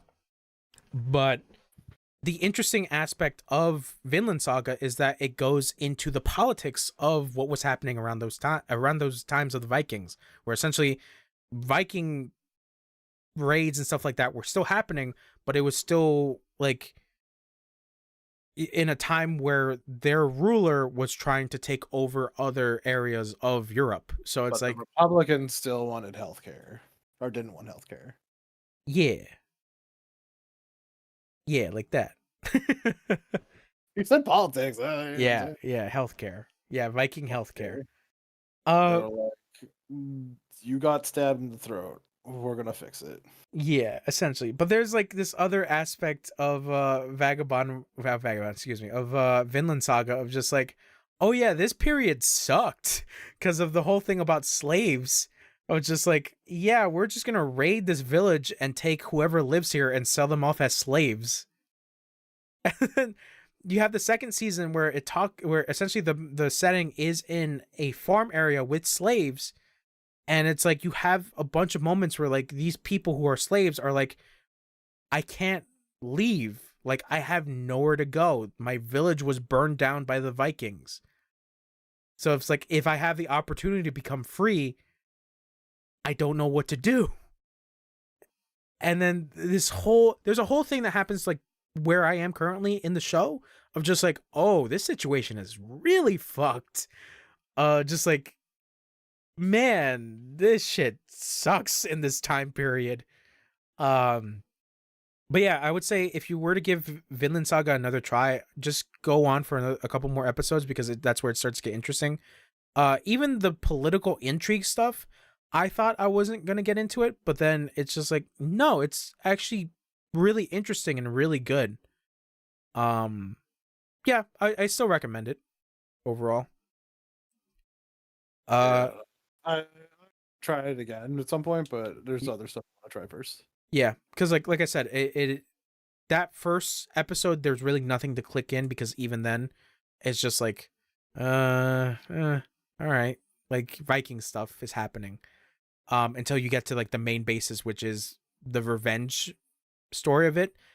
And even then, your main character is not really that interesting. It's the ensemble around him. It's the other people that are interesting and what's developing in that world. Because, like I said, your main character's one motive is revenge, and that's it. And there's nothing that goes off from that because he becomes edgy edgelord boy for like a good part of that first season. And then the second season happens, and I'm like, okay, I'm glad that there's character development for this character. Yeah. So yeah, Vinland Saga season 1. Trying to think what else. I've been watching the second season of the show From. I think I talked about this like a little bit beforehand. From is pretty good. I really enjoy that show. I think I told you the premise that these people are trapped in this town. And at night these like monsters come out and like basically try to kill them. So they have to figure out like how to escape this town and this and that. A lot of people basically say that this is like this generation's Lost. Have you ever seen that show? Oh, this Yeah. is a show or an anime show? No, this is a TV show. TV live action, real people. Yeah. Cool. It's good. It's good. This second season's interesting because it's like there's a lot of weird shit happening, but I'm kind of digging the weird shit. So I'm I interested. really liked Lost, so if it's actually comparative to it, then I'll check it out. Yeah, I would say check it out. See if it's your cup of tea because it's just like the paranormal stuff is interesting, but it's just like it's just like damn, because it's kind of like one of those like existential things of just like what would you do in that situation of just like Oh, weapon. nope, just said something cold. Sorry. Go ahead. Oh, sorry. Of just like what would you do in that situation if you were stuck in this particular world of like you can't escape, like you're stuck here and you just have to like deal with it. Because it's like it's one of the most real aspects of that show of just like these people who live in this town basically have to tell newcomers this is your life now, you're gonna have to deal with it. Yeah. It's like, oh fuck. So yeah, I would say watch the show, give it a chance. But I enjoyed it. I really liked it. Let's see, what else did I watch before I get to the big stuff? Because there's some big stuff that I want to talk about. There's this Netflix movie called The Wonder. I also recommend it. Very good movie. The premise is, I think it's based in like the 18th or 19th century. This English doctor goes to Ireland because she's been summoned by these people to watch over this girl and examine her. Because according to these people, this girl hasn't eaten anything in 4 months. So it is this nurse's job to watch her, to see how she is able to survive without eating. The movie starts off with this very interesting thing at the beginning where it gets kind of meta, but the story itself is really good. Like, I wouldn't say it's a twist, but the revelations of like what is happening with this girl is really like it's really fucked up in a way.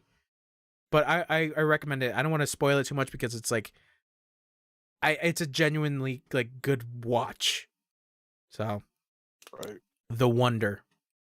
Okay. And then another movie that I watched was Captain Phillips. Your first time watching it? First time watching it, yeah. So good, right? It's pretty good. Yeah. It's pretty good. I'm the captain now. Look at me. Captain Phillips. What was the other one? The other Tom Hanks movie? Did you see the one where he has to get past the German Oh, where it's like not a U-boat. U-boats? Yeah. I haven't seen it. He's on a boat. He's trying to get past the submarines, which are U-boats, yeah. Yeah. You haven't seen that one either? I haven't seen that one either. I heard it's It's It's not great. It is good though. I hear that there's a lot of like tactical military things that do exist that are shown in that movie specifically. Yeah, for sure. Like shit from like back then, but Yeah. like nothing now. You know, Because I think Tom Hanks produced it, right? probably. I don't know. All I know is like I watched it and I was like, it's short. It's not great, but it was fun. Like for what it was fun. I think it was like maybe an hour and 20 minutes, hour 30. Yeah. Okay, I have to check that out. I have to remember that name though for that movie, that other Tom Hanks movie. Yeah, I don't know what it's called. You could literally just look up Tom Hanks submarine or some shit. Yeah. Tom Hanks submarine. But Captain Phillips was I really, really, really enjoyed watching that. I enjoyed it. No, I enjoyed it. There were moments where just like it's really tense. I was just like, Yeah. And that's also the other thing is that like I kind of feel a little sympathetic for the pirates, because it's just like these are dudes that are just poor and they just want to survive and they have to do this shit. Yeah, but the threat of killing somebody is kind of like crazy, right? Yeah, there's also that. I was just like, it's for sure two different worlds though. Yeah, that's also the other thing is that like when you're along with the pirates, they're like kind of over their head of just like we're gonna get rich. Yeah, and like even hearing the plans of the main pirate, that main guy, just being like, oh, the insurance will pay for you guys to come back. Essentially, like this is all like a hostage negotiation thing. And yeah, it's just like they're really tense moments. Tom Hanks does a really good job in that movie, obviously because he's Tom Hanks. And even the main pirate guy is also really good. Of just like at the beginning he feels threatening, but then along the way you start to like see that like he's trying to not be the bad guy, even though he is the bad guy in the situation. Oh yeah, he's really not a bad guy. He's just bad guy. He's just bad guy. Yeah, I Captain Phillips, pretty good. It's pretty good. And a movie I just watched recently. There was a movie I started today but I didn't finish. This movie is called Virtuosity. It's with Denzel Washington and Russell Crowe. I didn't get too far into it, but it's basically like set in the future, and like Russell Crowe is like an AI machine, and Denzel Washington is like a prisoner that's working with the cops. It's very bizarre. What is this called? Virtuosity. Okay. It's on Amazon Prime. This sounds like something I want to go watch. I was thinking of making this a movie night thing. Yeah. But it depends if you guys want to watch it. So I am fucking down. Okay, Virtuosity. Yeah, I didn't get that. You watched it already, didn't you? No, I didn't get that far into it. I'm like maybe 20 minutes into the movie. Yeah, then for sure we should do that. Okay, so maybe tomorrow, if anything, if I don't feel like playing Zelda. Time. Yeah. Honestly, dude, I completely get it. If you want to play Zelda, we could do it another time. I was about to say, or maybe later after we finish the podcast. Dude, honestly, I'm down. Okay. Yeah, we'll think about it. But yeah, I started that movie, and then a previous movie that I watched, that I finished last night was a movie called Breakdown with what is his name? Kurt Russell. There we go. Okay.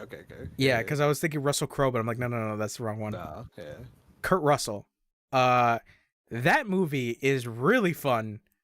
If you don't know the premise of this movie, it's basically this couple on a road trip. Well, they're planning on moving like to another state, so they're on like this interstate highway. Okay. They essentially have a breakdown with their car. So Kurt Russell is like, all right, like I'm trying to figure out, what's wrong with the car. So he realizes that his car has been sabotaged.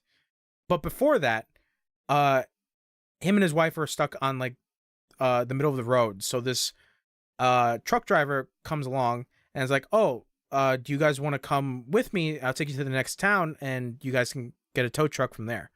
So God damn it. Kurt Russell is like, no, like, let me stay with the car, but my wife will go with you. And so his wife goes along with the trucker. And like I said, he realizes that his car has been sabotaged. So he's like, that's weird. So he drives to the next town And essentially he gets there and he asks the diner that the trucker was planning on going to. He asked the owner of that diner, "Hey, has my wife shown up?" And the owner is like, "No, I haven't seen anybody." He's like, "Oh, and could she have like, you know, pass by or something like that? Where's the next town over?" And basically the whole thing is that like his wife has essentially just gone missing. Yeah. And it just leads to certain things of just like, where is she? Is he going crazy? Are the cops in on it? Of just like, what is happening? Yeah, yeah. And then it's just like midway towards the movie where it's just like it becomes like a crime thriller of like, oh, okay, this is where it's going. And then the end of that movie becomes, well, I would have to say the bad guy's demise for the end of that movie is one of the most satisfying deaths I've seen in a while. So yeah, I recommend that movie, Breakdown. But let me get to the two big things that I've seen this month. So I finally saw it. Mario movie. The Mario movie. Let's go. How did you see it? Through certain means. Well, it came out. It came out digitally.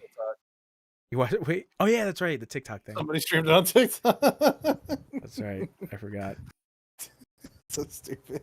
I forgot about that. But no, it came out digitally like this week. So yeah. So I saw it. I enjoyed it. I was not expecting to like Seth Rogen as Donkey Kong, but I like him as Donkey Kong. Yeah, I think there was like maybe one thing here, one thing there that I was like, I like they could have changed that line or something, but it's really just nitpicking, if anything. Yeah, because like overall, like it is a kids movie. I know some people would say that like criticizing a kids movie is not really the best thing to do, but I think overall, I don't really have a problem with this movie. I actually enjoyed it. You know, I liked my time with it. I liked the fact that Mario and Luigi are just inseparable. Like they just really like being next to each other. Yeah, they're brothers. Yeah. And then even Chris Pratt as Mario is not bad. Nope. Thought I was gonna hate it way more. Yeah.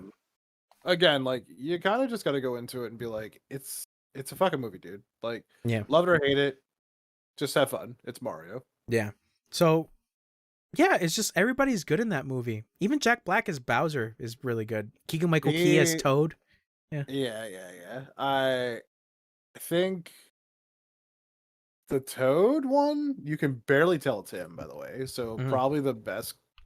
I'm sure they maybe gave him a little voice change or something. Yeah, I think they did some voice modulation. But overall, like, if most of that was him, like, good job, fucking change your voice, man. Yeah. And then Bowser would be like my second one, where like, yeah, I think Jack Black just blew the fucking lid off that entire thing with the character voice. Yeah. Charlie Day, barely could tell that was fucking him. Yeah, Luigi, dude. There was moments where I was just like into the movie. I'm just like, oh yeah, I forgot that's that character. Yeah. Even Cranky Kong, I was like, who's that voice? Hated his voice. I was like, who's that voice? And it's Fred Armisen. I don't know who it is. God, I'm trying to think of the movie. You've seen him in a lot of things, but like I know him in like Portlandia. He's in like a bunch of other like dumb comedy roles. He's been in like SNL as well, but it's just like, oh yeah, it's Fred Armisen. And I'm just like, it's so goofy. But yeah, the movie just has fun. It just has fun with itself. And yeah, I really enjoyed it. I really enjoyed my time with it. Even the little blue star thing where that little fucker was like saying the most like nihilistic and depressing shit was hilarious. Yeah. It's like the sweet release of death. And it's just like, what the fuck? Yeah, really, really fun movie. And speaking of Chris Pratt, I saw Guardians of the Galaxy Volume 3. Nice. How was it?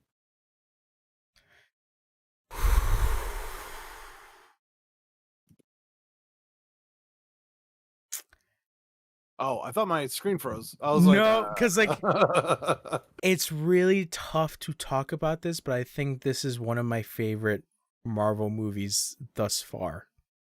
huh? Like better than Yes. the first one? Yes. Huh. Okay. Yes. It is genuinely really good, and it makes me realize that I don't think there's going to be anything that's going to top this, because obviously James Gunn is gone. He's out of this because, the whole DC thing. So I'll be mostly following James Gunn doing that shit. Yeah, I think he's gonna help them a lot in DC. I also would say never say never because he might come back. Who knows? But like, even then, how this movie ends, there's a lot of like goodbyes to a lot of characters. So it's like, it really No, depends. yeah, for sure. Like for sure, like that story Yeah. is gonna be pretty much gone. Yeah. But genuinely, this movie had a lot of moments that made me tear up because of just the context of what was happening. And it is a personal movie because it's about Rocket. So Right. you get a whole backstory to Rocket, and it is such a tragic and like really, really like horrible thing to happen to that character.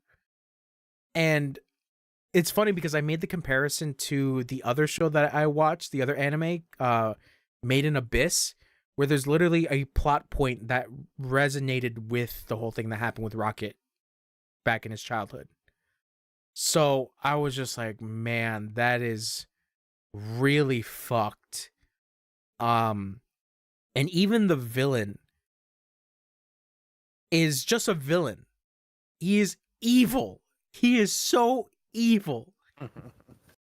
That I'm like, yeah, like there's no tragic thing about this villain. He's just an evil, sadistic person. And it's like it works for this movie. Yeah, it's just a fun and tragic movie. And also on top of the music's really good in this.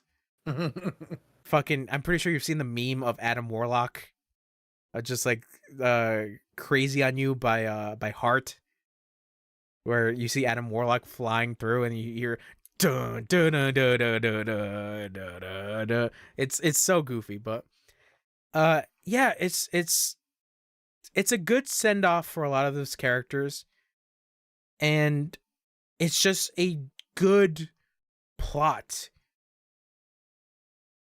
And the characters that are revealed in like Rocket's backstory are like, you just want to hug them. Like, you just want to hug all those characters that Rocket has as friends. It Yeah, it really tugs at your heartstrings. And I was not expecting that to go into this movie, of just being like, "Oh my fucking god, why is this happening?" Yeah. It's just going to suck cuz like there's really nothing at this point that makes me like I want to go see the next Marvel thing, cuz even then the Marvels movie looks like meh. The new one with Miss Marvel and Captain Marvel, and yeah, that movie just looks like meh to me. And then the whole thing that's happening with Blade is also a big fucking mess that's happening over there. But like this has been like the biggest step up compared to Ant-Man Quantumania and Thor Ragnarok. And I feel kind of bad, but like even with Black Panther, Wakanda Forever is just like, those movies do not compare, and it's a sad thing to talk about specifically with Wakanda Forever, because it's like I just felt weird about that movie, because it's like the story is about death, but also at the same time the it being related to Chadwick Boseman passing away just felt really weird to me. Of just like, okay, this character in this movie is gone, but also the actor is gone. So it's like I can't get that out of my mind. It was just like, I don't know, it just feels weird to me.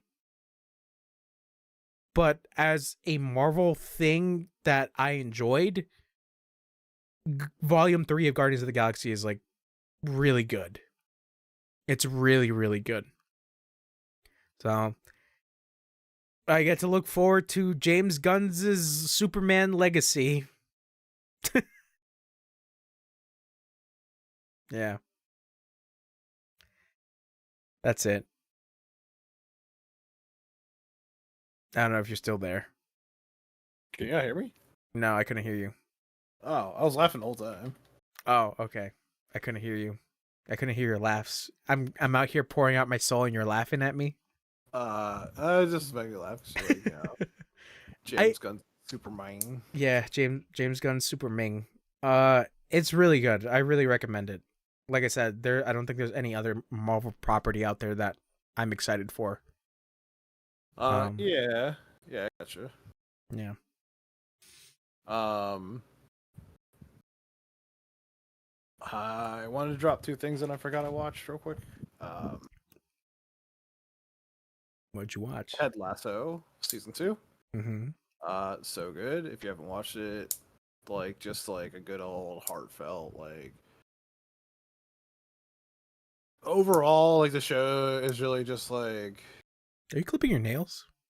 Oh no, I'm just flicking a pen. My bad. Oh, okay. Although I have clipped my nails before, and you have heard that happen before. Okay, so. yeah. It's very, very, yeah. My bad. No, go ahead. So yeah, it's just like a really wholesome show. I really enjoyed it. Probably talked to you about season 1 before. But season 2, just the same stuff again. Just makes you happy. I think the last 3 episodes are coming out, or the last 2 technically, because one of the last ones just came out. And I'm sure something bad is gonna happen, but overall, it just feels like it's going in a good direction. Really happy stuff. Mm-hmm. Me feel good. And then what's the other one? Ted Lasso and Rick and Morty. Okay. I think it's season 6 finally dropped on HBO Plus. Or HBO Max. And of course, it's just a fucking solid show. I really like that. That was a lot of fun. I don't know. Dude's funny. Shit's funny. Very curious as to see what happens without Justin Roiland. Yeah, I mean, it's not that hard to find someone that does voices, like can mimic your own shit. That's true. Yeah. AI, right? Yeah. Well. Yeah. No, because like that also reminds me. I think High on Life is on sale. Oh yes. But I don't know. I think I'm gonna wait. I'm gonna wait till it gets a little bit lower. Yeah, dude, fuck it. So yeah, that is my week. That is the shit that I played and watched. Hell yeah. Yeah. I haven't really done too much besides going to work, but that's it. It's all done. Yeah, time to clip your nails. All right. With that, do you want to get through the news or do you want to take a break? Just real quick break, get some water and stuff. Okay, so we'll be right back. All right, we have returned from breaks. I forgot to mention 2 things that I've played as well. I haven't finished, but I played. Well, actually, one I finished. Hi-Fi Rush.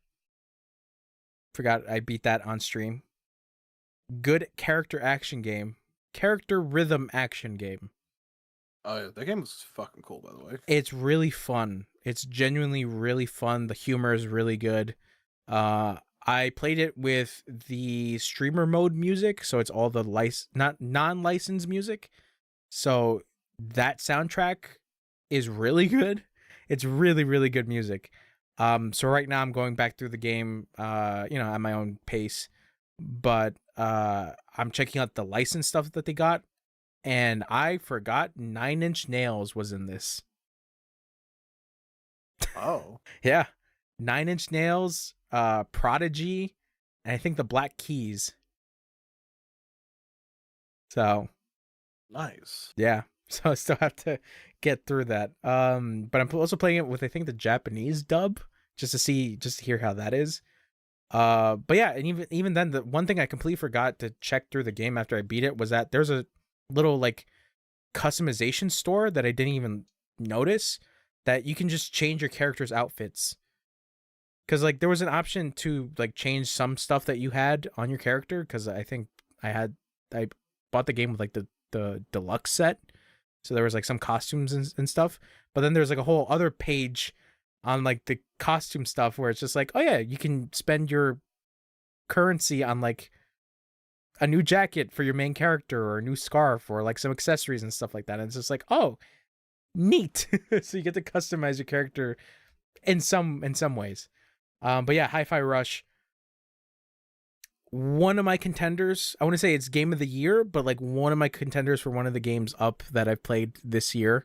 Because I haven't really played that many games this year that came out this year, besides Resident Evil 4. But you know, I love Resident Evil 4, so that's no doubt. So yeah, recommend that. And the other game that I played was Darkest Dungeon. Oh wow. You ever played Darkest Dungeon? No.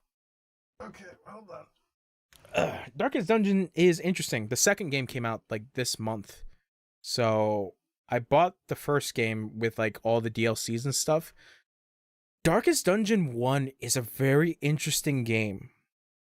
If you don't know what it is, it's basically a semi-rogue-like game that is like a turn-based RPG where you go to different like levels and you basically explore or complete certain tasks and you just fight your way through. But the roguelike elements are just essentially the layout of like the level and also what you might encounter in those areas, because basically the whole premise is you're working your way up in order to get to the darkest dungeon that's in like this mansion that you've been called for in order to check out. So the meantime you're doing these other quests, taking out these enemies or like exploring the other dungeons, and just like doing stuff. So the game's like its main gameplay is just like your characters are going to die. You can upgrade them, you can get as much stuff as you can for them, but remember your characters are probably going to die in this, because there are moments where like you just don't know how they're going to play out. Right. Yeah. So I'm actually enjoying the game. It's fun. I haven't gotten too far into it, but like there are moments where I just like I kind of got a little obsessed with it. Like after I bought the game, I was like playing with it for like a good couple hours, and then I realized, oh shit, I got work in the morning, so I had to stop. But it's just fun, just exploring, just leveling up your characters, and then finding new characters that you can put on your team, and like seeing what their abilities are and what they can do and how they help with your party. Just really neat stuff like that. And even the encounters that you have with enemies is just like fucking wild, because there was a point where like I'm just exploring this dungeon, and then out of nowhere this eldritch horror just shows up, and it's just like, we're fighting now. And I was down to my last party member and I won that fight, but at what cost? Because my party member went crazy. I just like, because that's what's the other thing of the mechanics of this game, is that like there are certain debuffs that happen to your character along the way, and some of them are either permanent or you can get rid of them. But it is going to cost you. So that's why the game has this whole thing of get more party members from essentially this caravan of like, oh, this character who's like a beast master, or like this other character that's like a knight and this and that. So like take these other characters and use them for your party and just see how it goes, essentially. And then even then these characters can get a debuff that is somewhat permanent, or they can get a buff to them that is also permanent. And you can choose whether or not that, you know, the debuff stays on them or the debuff like can leave. So there are moments where like there's a mechanic in the game as well where it's like light is very important, because if the light goes out from your torch, some of your characters start to get scared essentially, and then they can get a debuff. But there's a whole thing where like that moment where they could get like a negative trait can also turn into a positive trait. There is a possible chance that it might turn into a positive trait, but the negative trait is usually something that like affects your party members as well. So like there is a whole thing where it's essentially a sanity meter for your characters. And one of the biggest like things that can happen in your party that can fuck you up is if one of your party members gets a negative trait, being like they're abusive, they're verbally abusive. And it's just like during a fight, they're just saying like mean shit to your party members, and then it just like brings down their mood, their sanity, and then they can get like negative traits and shit like that. So there's like really interesting mechanics to this game. But I haven't gotten too far into it. And yeah, Darkest Dungeon is an interesting game. I've been hearing that the second game is actually pretty good, but I haven't heard like too much about it. So going through Darkest Dungeon. Sure. And yeah, I want to say that's it. That's it. So let's get into the news. Are you ready for this? No, never. All right. Well, you better get ready for this, because guess what, motherfucker? Guess what got announced? Drugs and money. Drugs and Money, also known as Mortal Kombat. So here we are. Back to Mortal Kombat. The new Mortal Kombat has been announced as Mortal Kombat 1. Wow. They did it, y'all. Mortal Kombat 1. So which one do you like? Mortal Kombat or Mortal Kombat or Mortal Kombat 1? Right. Right? So this is the third reboot. Well, second reboot, technically. Yes, second reboot of the Mortal Kombat franchise. Get excited. So did you watch the trailer? Yeah. What are your thoughts? I don't care. All right. Well, but like that's my own.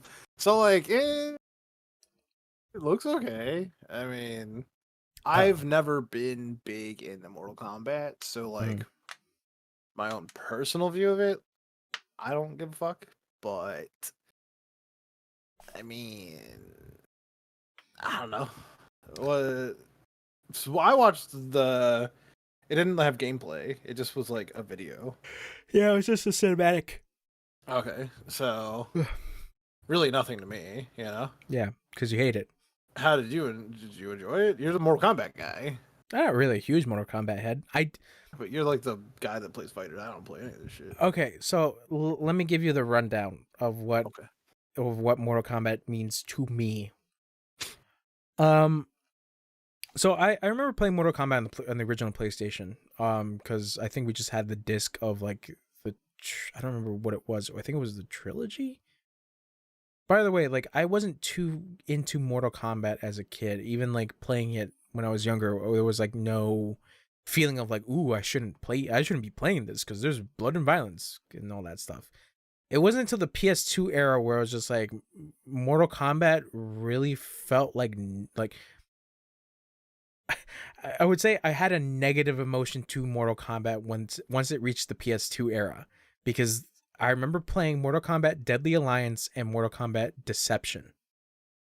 And those games are not really good fighting games, let alone good Mortal Kombat games. Even I would say a lot of Mortal Kombat heads would say the PS2 era of Mortal Kombat was not the pinnacle of Mortal Kombat. The only one that was pretty good was Shaolin Monks, but that's a co-op beat 'em up game. And I remember having fun with that game, but I never got too far into it. So when Mortal Kombat 9 got announced, but it was just called Mortal Kombat, I was like, okay, let me give this series a chance. So Mortal Kombat 9 came out. It came out for PS3 and 360. So I was playing Mortal Kombat 9, and I'm like, this is pretty fun. This is actually like a lot of fun, unlocking characters, going to the crypt, even the guest characters like fucking Kratos for PS3 only, and then Freddy Krueger was the other one. That was pretty fun. And then I was just like, yeah, Mortal Kombat 9 is a good game. Um the controls for Mortal Kombat as a fighting game never really clicked with me because Mortal Kombat 9 does this thing where you have there's a dedicated block button, which most NetherRealm games now have a dedicated block button. So on arcade sticks, it's the most uncomfortable thing if you have it on default, because I believe it is the R2 button. So on arcade sticks, it's a little fucked up on like your button placement. So I would assume that a lot of people have it if they played in an arcade, which I don't really think a lot of fighting game players play NetherRealm games with sticks. I think they usually play it on pads. So yeah, it's just fucked up with that whole block button thing.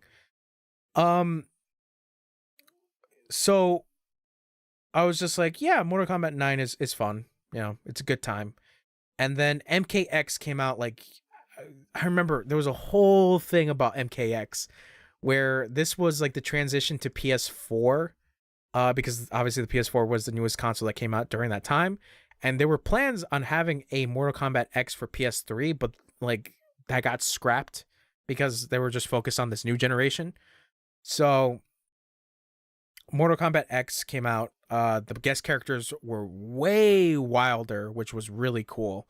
You know, you had Predator, you had Jason Voorhees, uh, Alien, but like Alien was like mixed with a Tarkatan, which is the race of Barakas. So you had like wild guest characters. Oh, Leatherface was also the other one. So yeah, it was just like fun. And then you would hear about the insane shit you can do in MKX of just like combos and things like that. Essentially the game was like really wonky, but a lot of fun to a lot of people who played that game. I played a little bit of MKX. I didn't get too far into it, but like I enjoyed it. I remember playing the story mode, and then the story mode was the biggest thing that I was like, this is a really good takeaway of just like, this is a pretty good fighting game story. And then obviously NetherRealm went with that because Injustice and Injustice 2 have pretty good like stories. Like Injustice 2 has a really good story. Even the facial models look really good, obviously, in Injustice 2. So I was interested when like MK11 was announced of just like, oh, they're gonna use the models that they have in fucking Injustice 2 of just them looking more like people rather than them looking really weird in the previous games. Because if you look at those character designs for MK9, they're not great. Because like a lot of the women are just like default big busty and big butt women. Because like that's the default for them, and a lot of the dudes are just big burly dudes. So it's like, yeah, kind of copy and paste, but obviously the move sets were very different. And then MKX, they started to get a little bit more different with their character models, and you can really tell them apart. But the gameplay for MKX was interesting because of the whole thing of the selection of 3 different styles. Of just like, okay, for I want to say, oh, perfect one was for Triborg. Triborg is basically choose 3 different cyborgs. You can either choose Cyrax, Sector, or I want to say it was Sub-Zero, I want to say. But yeah, anyways, so yeah, MK11 did this whole thing of like, okay, I'm excited. That was the point where I was like, I'm excited for what happens in Mortal Kombat. Whether it comes to gameplay and like visuals and stuff like that. And it didn't disappoint, obviously, with the visuals and with its story. I think the story in MK11 is genuinely like really good, and really interesting, where I was just like, I kind of care for Mortal Kombat. And it's interesting because MK9 was a reboot. It's essentially a reboot because when you look back at those PS2 Mortal Kombat games, Mortal Kombat was in a rut. I would say they were in a creative rut because those games go into a fucking wonky and ridiculous direction. For anybody that has played fucking Mortal Kombat Deception, Shujinko, That is all I can say. Shujinko. That doesn't mean anything to anybody that doesn't know that series, but if you do know that series, you're like, oh yeah, Shujinko. So with MK9 being a reboot and having an interesting story as well, to be fair, because essentially the lead up for that whole thing is Raiden has a vision from a past version of him or a future version of him that's like things have to play out differently for this thing to go on. So then you get MKX where it's like, okay, the things that played out in MK9 made things funky, but let's see where it goes from here. And then MK11 happens, and it's like things went funky, so time is now involved into this. So you get the ending of that game, and then you get the DLC story for MK11 with Shang Tsung in it. And it's just like, yeah, time is the biggest factor. And then the end result with that game is like, I guess spoilers, is Liu Kang becomes the new god, essentially. So then Liu Kang is like, let me recreate this world. So now we get MK1, which is kind of a reboot, but also a sequel because of what's going on, because of what happened with MK11. So gameplay wise, MK11 is also weird for me because like I like Mortal Kombat 11, but I'm not in love with it. And a lot of people criticize the Mortal Kombat games for feeling really stiff and really they don't feel good when you play them. And I kind of have to agree with that where like MK11 feels really stiff. And there's a lot of neat stuff, especially because that game really relies on its nostalgia because you're playing characters that were seen from the past and stuff like that. But that's the only thing with that game is like even the story realizes that it has its nostalgia power, and it's just like yeah, like the guest characters are also really cool as well because you got Terminator, RoboCop, Spawn, fucking who else was the other guy? Joker was the other one, which is weird because I remember there was a plan to have Ash from the Evil Dead be in there, but I think that got scrapped.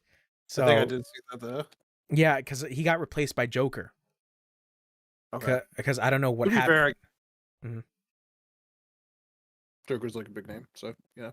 I mean, in NetherRealm does Injustice, so it's just like oh right, yeah, true. Yeah.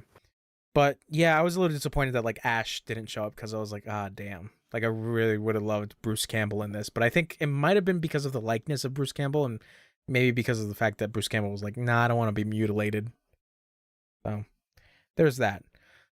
So yeah, with the ending of Mortal Kombat 11 is just like, okay, let's see where this goes. It'll be interesting to see what happens in Liu Kang's new universe.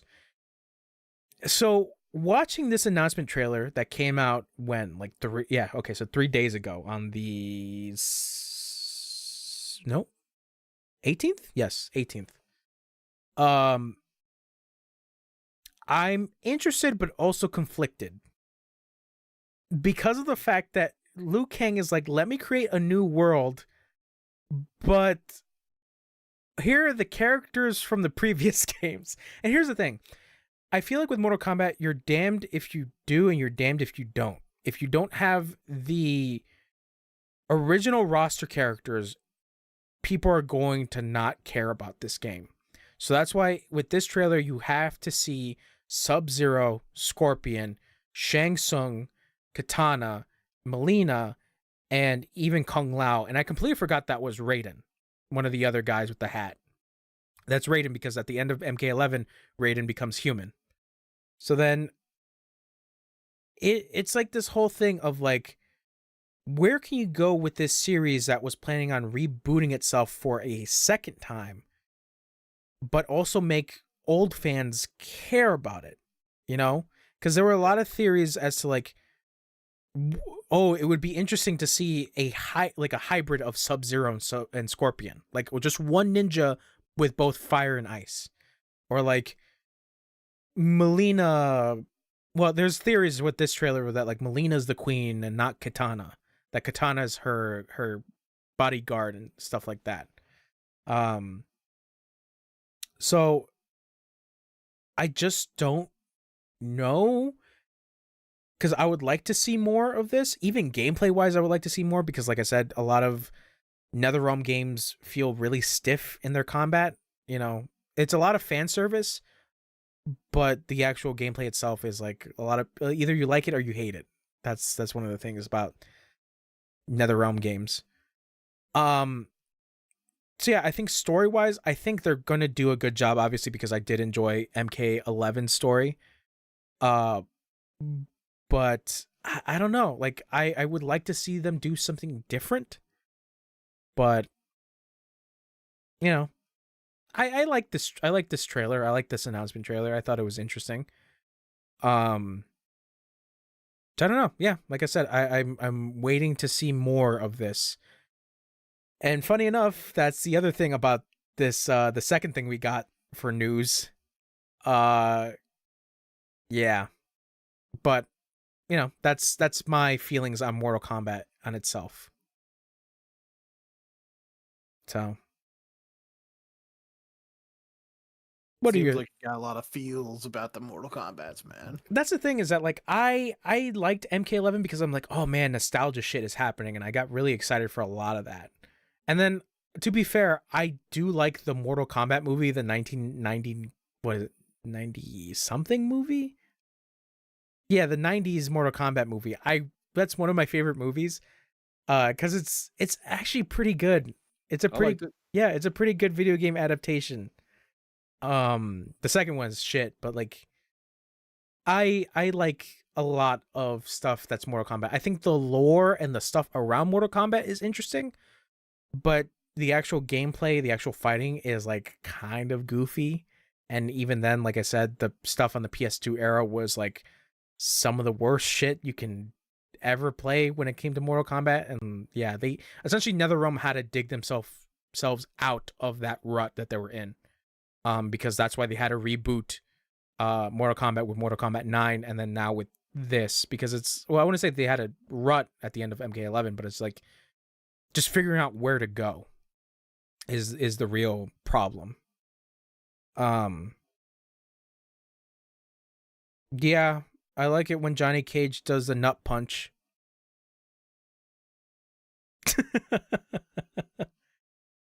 But yeah, any feelings with you now that I've given my piece? I don't know. I mean, Mortal Kombat, like growing up, I was always interested in it because of it was like kind of the first fighting game. I mean, there were for sure like other like walk 'em around and beat 'em ups, like Ninja Turtles and stuff like that.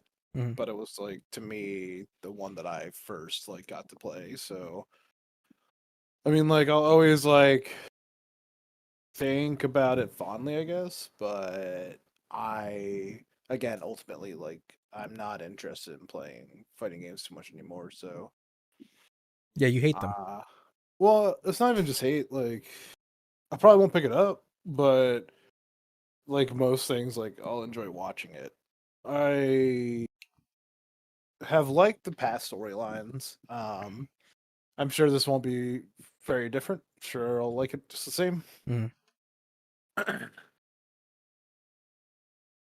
And that's it. Yeah. Okay. No, because like even then, like Mortal Kombat has a cultural significance, because obviously the reason why the ESRB was created was because of this game. Mhm.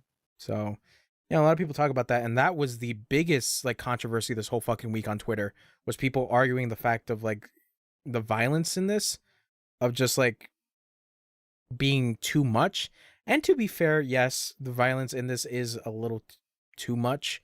Even with Mortal Kombat 11, there was a lot of moments of just like, ooh, that is really fucking graphic.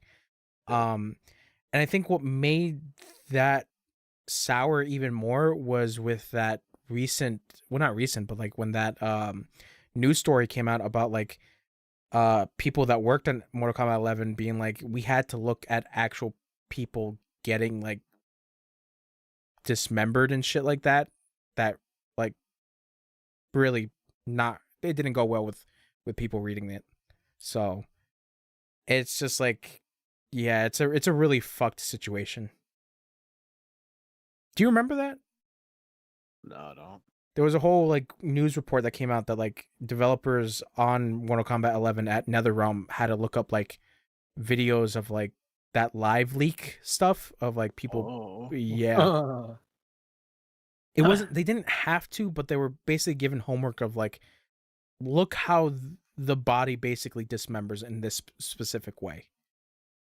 So that's why with now it's just like people have the argument of like, back in the day, Mortal Kombat being so graphic was almost laughable because of it being pixels, essentially. Because I remember that like exploding people in Mortal Kombat 1 was like multiple bones and spines and things like that. While now it's like the violence and the gore is so visceral and so, it feels so real that it's just like, it's like it's a little much. So, yeah, who knows? I guess from my, surely hates art. I think from my standpoint, it's like I'm not really affected by it, which is a really weird thing to say, but it's like I think the thing is that I'm able to tell the difference between it being a video game and it being reality. You know what I'm saying? But it's just that little part of me that kind of has to give sympathy for those people that had to look up ways on how body parts got dismembered and shit like that. That it's just like, yeah, it's a really exploitative way of like making people work, and it's like it's really shitty. But that's not going to stop Mortal Kombat fans, because that was the biggest thing that happened also this week, because there was a fighting game content creator that was just like, talking about how Mortal Kombat doesn't really need all this blood and violence and stuff like that. And the people who love Mortal Kombat were coming to the defense of Mortal Kombat, being like, you don't know what you're saying, this and that. And then it just became like a huge devolving like conversation. It wasn't even a conversation at that point. It was just yelling on Twitter. But like I said, story-wise, I'm more interested. I would like to see what they do. But if it's gonna be like a whole Star Wars situation of just like, hey, here's Goro, yay, and then we're all supposed to applaud when we see Goro, and it's just like, I don't know. But if they do something, if they do something interesting with Goro's characterization, just like, oh, Goro's not a bad guy, he like. Because that's also the speculation, is that like a lot of the bad guys are probably going to be good guys. So that might be the difference, but who knows? So yeah, Mortal Kombat 1. Also, the naming convention is fucking terrible. Welcome to everything that video games is, because they think it's so unique. It is terrible, because even with Mortal Kombat 9, it's not called Mortal Kombat 9. It's just called Mortal Kombat. And then you got MKX, which is like, wait, it's MK10? And then even Ed Boon was like, no, it's just called MKX. And then that fucker didn't give a shit, because he's like, okay, here's MK11. Hey, you remember Battlefield V? Yeah, V doesn't mean 5. It means victory. It means victory. I can't. I know you love it. But yeah, even with this, it's just like Mortal Kombat 1. It's like, yes, I get it. It is a rebirth, I guess, of a new world, but it's like, god damn it, couldn't we have done just wasn't it because of time travel? Like, I'm assuming that's what it is. Yeah, that's how that game, that's how MK11 ends, is like Liu Kang becomes god, and he's like, all right, time to reset the world. Mortal Kombat 1, time to fight Freezer and Cell. Yeah, I can't wait for them to be guest characters. Don't do that to me, because I'll buy it. Yeah, I know you will. But yeah, just the naming convention for this thing is fucking terrible. They should have just called it MK12 or like Mortal Kombat something instead of just MK1, because it's like, we're doing this shit again, because it's like, god, all right, fuck it, or call it like Mortal Kombat Reborn, some stupid shit like that. Yep. Anyways, but speaking of guest characters, literally the next day was a fucking leak that happened from Amazon Italy. talking about the guest characters. So there was a thing that was talked about after the announcement trailer of like cameo characters. Speculation is that this game is going to have assist characters. Not necessarily playable characters, but assists. So with this leak coming out, there's some DLC fighters that are happening and also some cameo characters. So the DLC fighters that were leaked from Amazon Italy are Quan Chi, Omni-Man, Ermac, Takeda, Peacemaker, and Homelander. Do what you will with that. But talking about cameo characters, there was a whole thing on that little snippet that NetherRealm came out with talking about Johnny Cage and like other legacy characters coming, not really stating whether or not they were going to be playable characters or cameo characters, essentially assists. Because there's this whole pre-order thing that you can get for Johnny Cage of him essentially just being Jean-Claude Van Damme. So, yeah, I have no idea with that. But as for the DLC fighters, I'm interested to see Peacemaker. I'm interested to see John Cena as Peacemaker. The thing is that a lot of people were bitching, complaining about Omni-Man and Homelander. So you haven't seen The Boys, right? Yeah. But I can still see those characters playing in the fucking game. Yeah. Omni-Man you have not seen either. He's in Invincible. Mm-hmm. Have you seen Invincible? No, I know the characters though. Okay. Like I've seen all the trailers and the like hot spots and all that stuff. So like essentially these two characters are kind of essentially Homelander and not Peacemaker. Homelander and Omni-Man are essentially like Superman-esque characters. So a lot of people were basically bitching about like, oh, we got two Supermen in here, like they would have made sense in Injustice. And it's like, no, the context with Homelander and Omni-Man is just like they're both brutal motherfuckers. Omni-Man is a little bit more sympathetic because with the comics, if you know a little bit more about the Invisible comics, he gets a little bit more sympathetic. Mm. Homelander does not. Homelander is a piece of shit. Wall to wall. Mm-hmm. Yeah. He there's no redeeming qualities of Homelander. Even thus far, he's a psychopath. But it would be interesting to see how these two characters work off one another, because that was also the neat thing about like MK games, like I think towards MKX, we had like character dialogues with one another because they know each other and stuff like that. So it's just be interesting to see that. But I would also be interested to see how they play, because that's a really big thing of like Homelander has, I believe he has laser vision, but I don't think Omni-Man has that. Omni-Man just has flying abilities and super strength. And that's basically it. So, like I said, I don't really know how these two characters play off. It's an interesting choice. If this goes through, who knows, maybe, NetherRealm decides, all right, fuck it. It got spoiled, so we're taking some characters out of here. But yeah, I mean, you got the three returning characters, Quan Chi, Ermac, Takeda was in MKX. Takeda was interesting because Takeda was basically the son of Kenshi, the blind swordsman, who was like a legacy character for Mortal Kombat. But what made Takeda interesting was that he was a student of Scorpion. So he has some Scorpion-esque moves while also being really different. And I think that was a really cool part about Takeda. So I would like to see him make a comeback. If he's different, or if he's, because that's the whole thing about this universe reset shit. Who knows? Maybe Quan Chi might be a good guy. Maybe he might just be a dad instead of an evil necromancing sorcerer. Even with Ermac. Ermac is also a weird one as well. But yeah, Peacemaker, Homelander, and Omni-Man. So I'd like to see where that goes. You don't care about these characters, so it's fine. Right? Hello? Yep. You hear me? Yeah. Yeah? You said Mortal Kombat's terrible, and I said I completely agree. Oh, okay. I didn't hear that. I completely agree. Okay.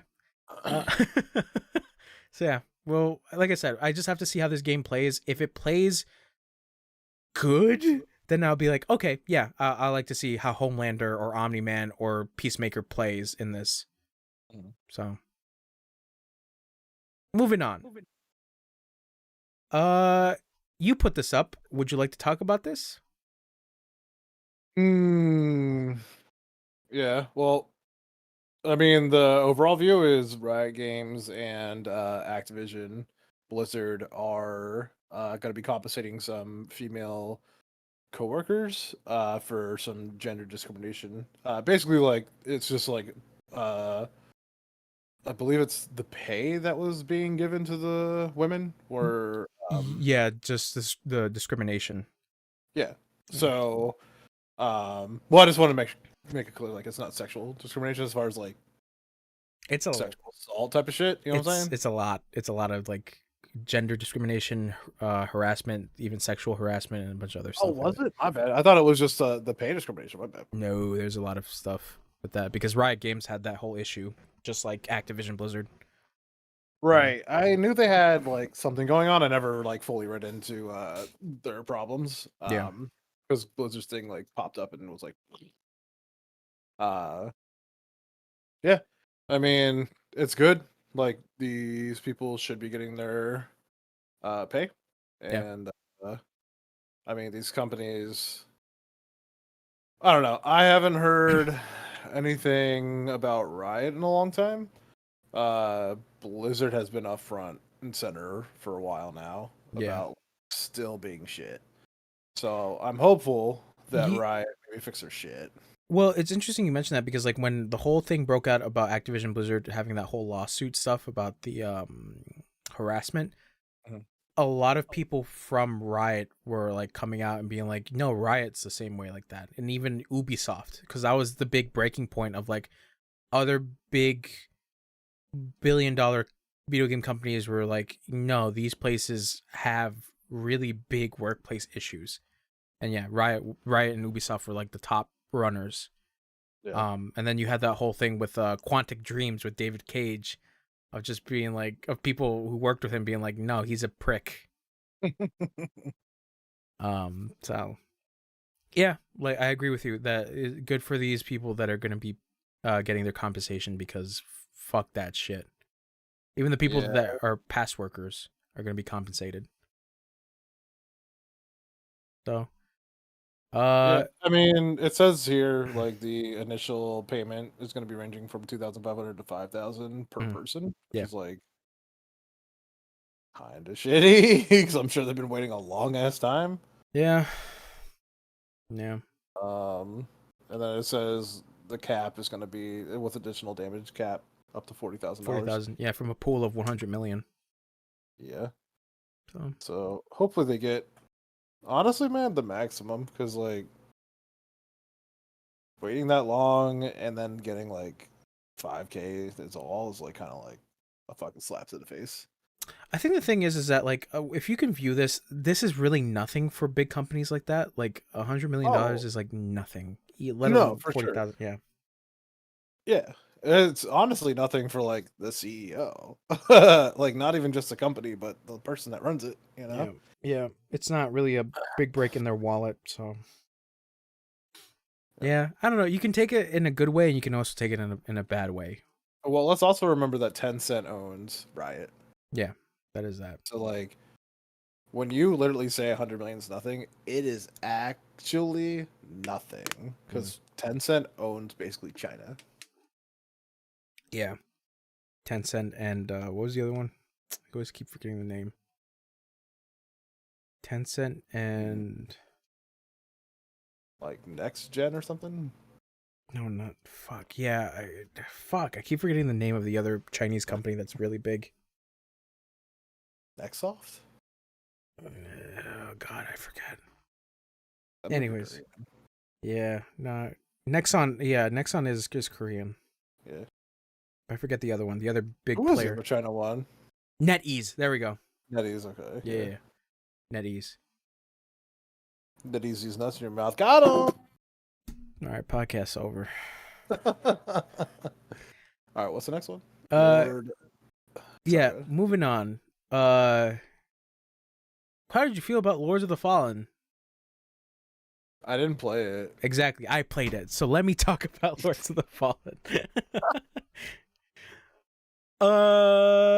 This trailer is cool. The gameplay trailer. This also got a release date. For October. Yes, October 23rd, October 13th, 2023. So a trailer came out for Lords of the Fallen. It looks way better than the previous game. Yeah,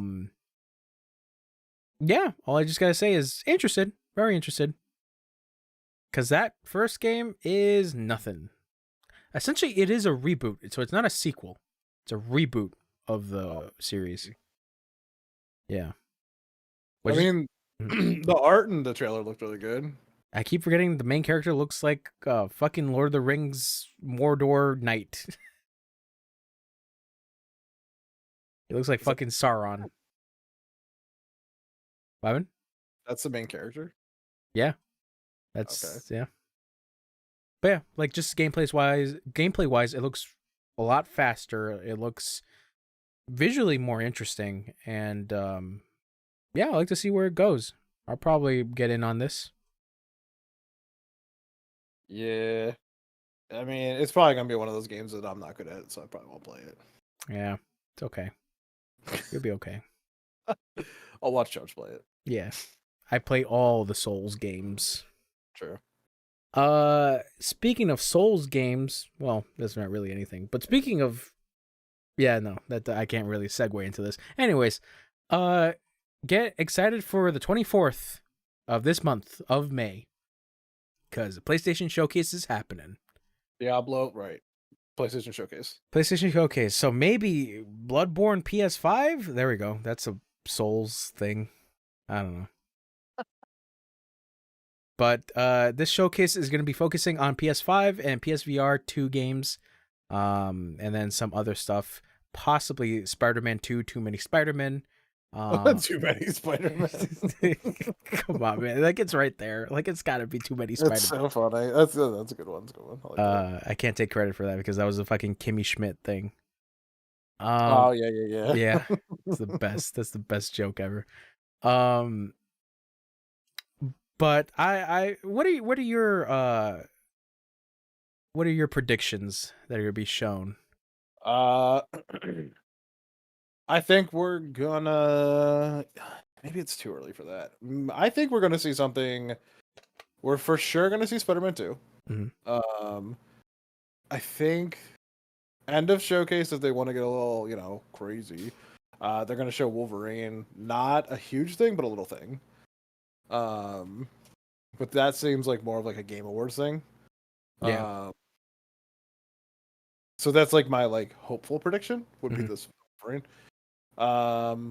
I'm sure we'll see a Diablo thing. Maybe not, but depends.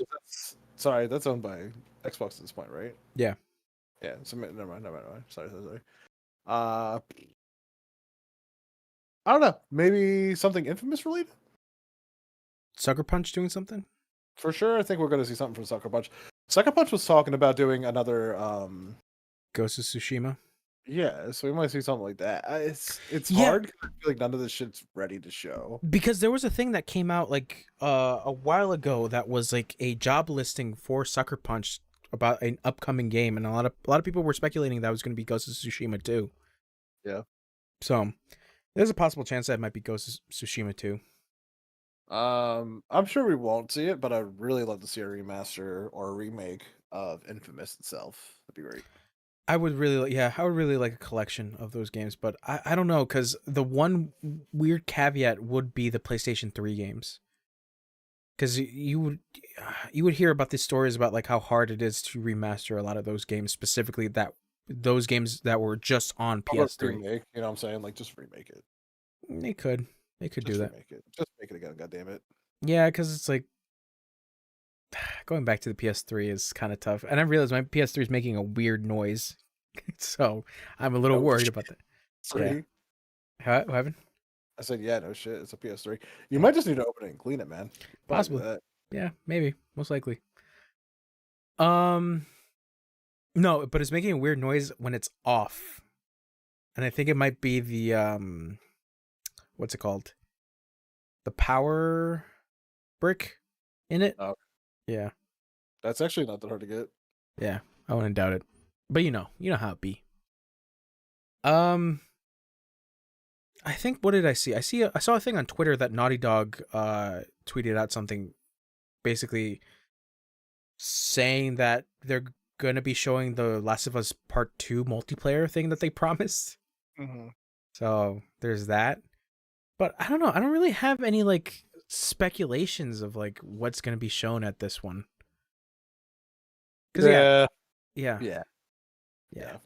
Yeah. Cause yes, obviously Spider-Man 2. Um I can't really think of any like big Sony things. Uh, May no.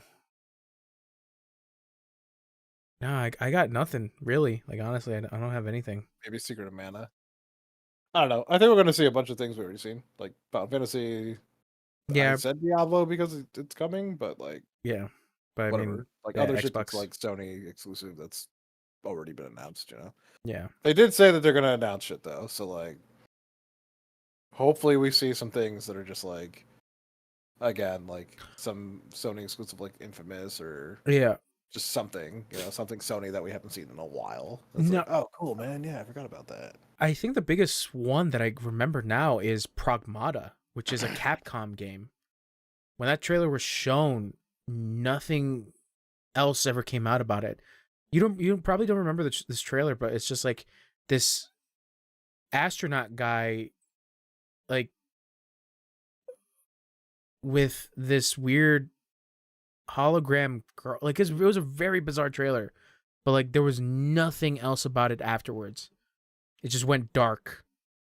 So I think a lot of people were speculating that like maybe this showcase might show something, but who knows?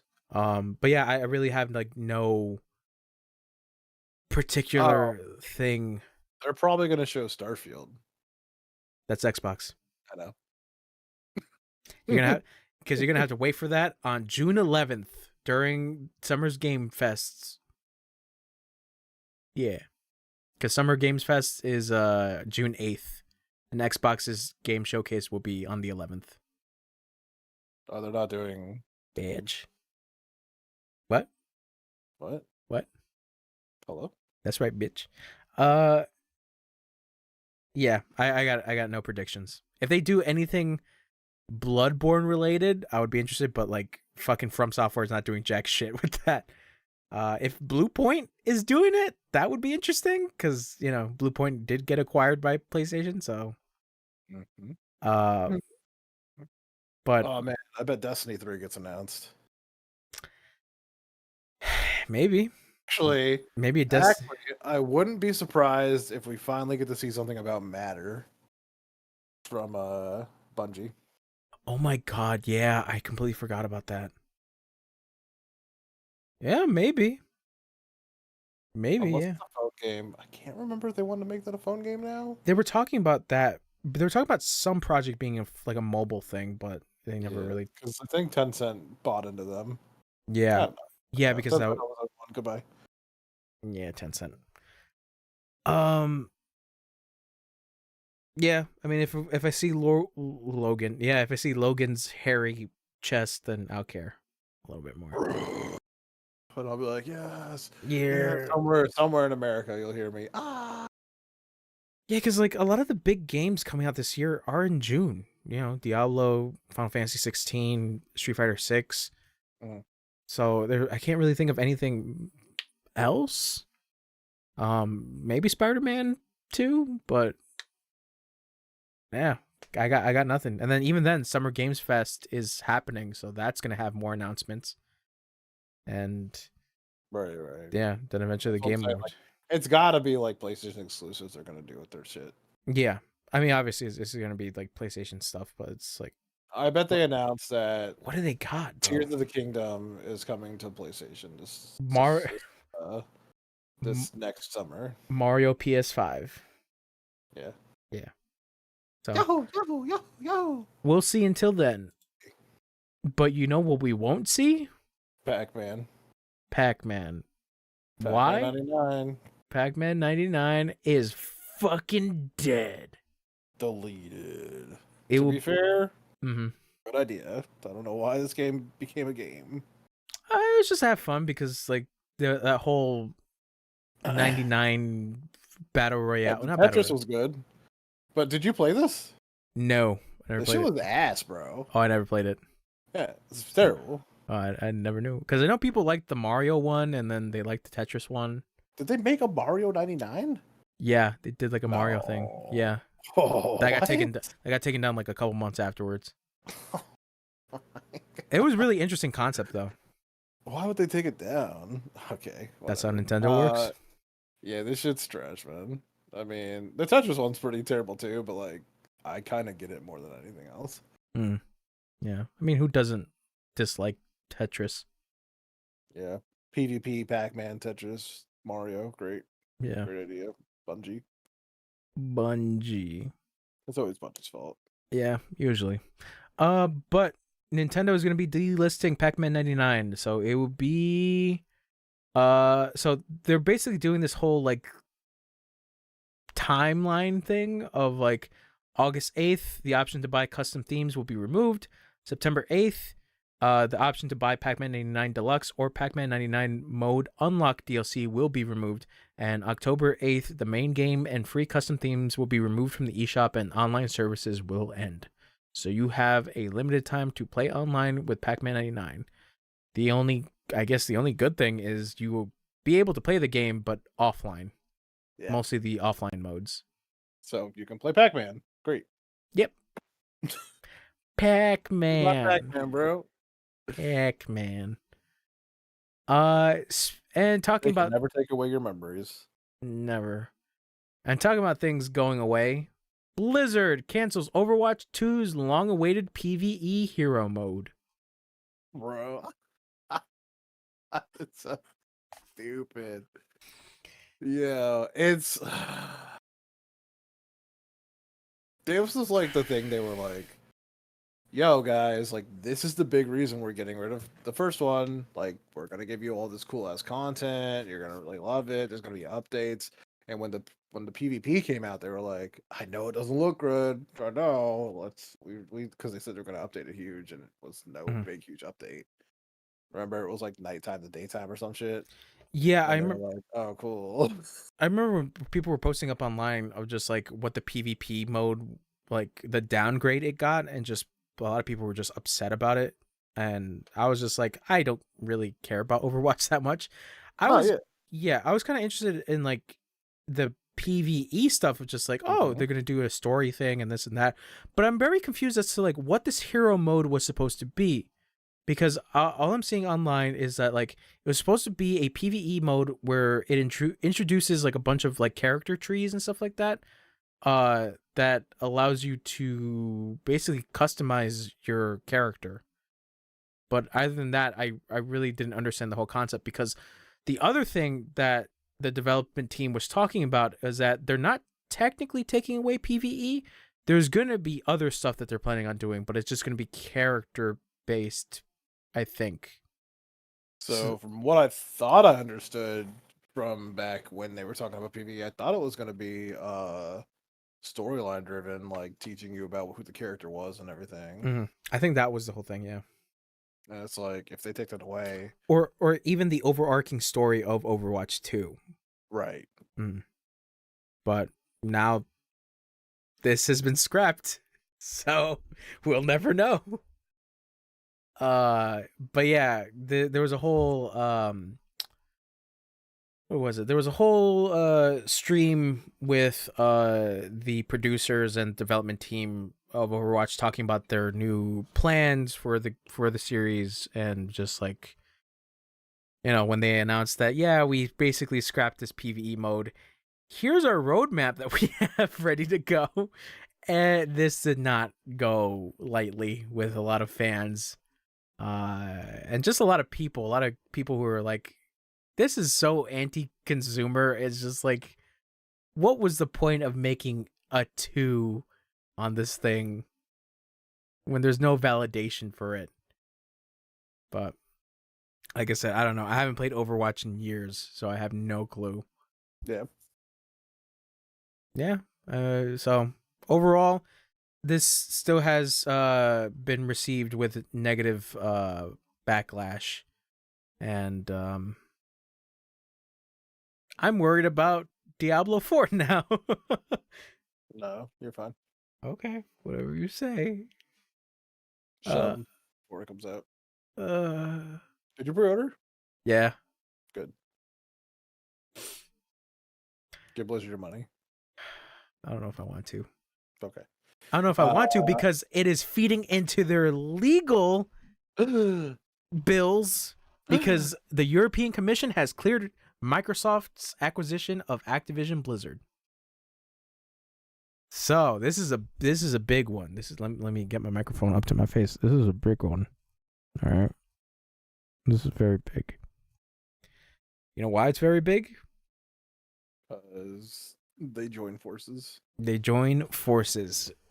So we talked about this the week previous, or like the last time we did the podcast, was that UK basically blocked their acquisition because of cloud gaming. Right.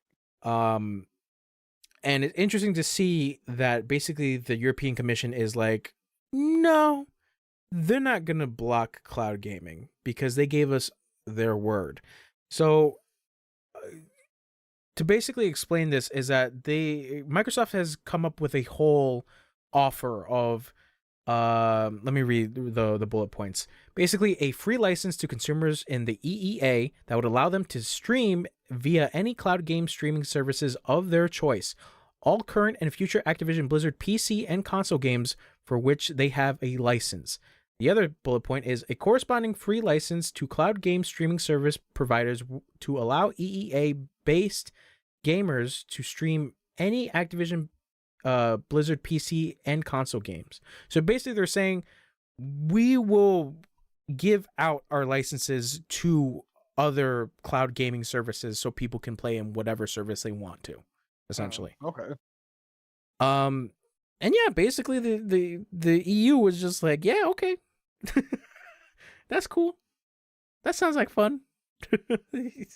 But, this is still gonna have people looking at this being like, that doesn't seem like a good move. Not just at a consumer standpoint, but just like also in a business standpoint. Because this is the whole thing of this whole like free market and like, I don't know. It's like for me. It's like if Google Stadia still existed, would that have changed anything? Because not to say Stadia was like the biggest streaming service, but it did have a good amount of like, it wasn't even staying power because it's fucking dead. It's just like, it was the big thing. Like Google was pushing that thing out, but it's just like, would it have made a difference in this case? So basically, coming back to the whole thing about the EU deciding yes. Yeah, I don't know. I don't know how this is gonna go for Microsoft. Because yes, this is a big one. This is one of the biggest yeses for the acquisition, but the thing is that they still have to deal with a lot being sued by the Federal Trade Commission. There's also the EEOC. There's the discrimination stuff that's happening. Obviously, we just talked about the people being compensated, but even then, there's a lot more. Yeah, there's still shit's going on. There's still a shitstorm. And yeah, even then, the UK still has not agreed upon the acquisition as well. So don't know if this is really gonna get the ball moving, but the ball has been slightly pushed, slightly. Mhm. So yep, good luck to them. And like the question I asked was that like, do you think if Google Stadia was still around, this would be a thing at all? Talking about the whole thing of whether or not this is an issue that regards to cloud gaming, like I think Sony would try to push that, but I don't think anyone else would give a fuck. yeah, I mean, Google might. If Google was successful, then yes. yeah, If Google was still like kind of drowning, I think they'd be like, whatever. yeah. This is a weird one. I mean, this is all what ifs and hypotheticals, but it still at the end of the day, it's just like I can't believe the biggest thing is fucking cloud gaming, and cloud gaming is not even on par of anything to write home about. Because I'm not at a point where I'm like, I got a cloud game. No, fuck that. No, but it is a nice option as far as like, because they do have a bunch of like things that, like you can play on the go Xbox stuff. Yeah, but you need connected. You need to be connected to the internet, though. Right. It's not that hard to connect yourself to the internet. I know, but it's just like I could be taking a shit and also be playing my Xbox. That's basically the only function for that shit. Prove me wrong. Yeah, that's right. You can't.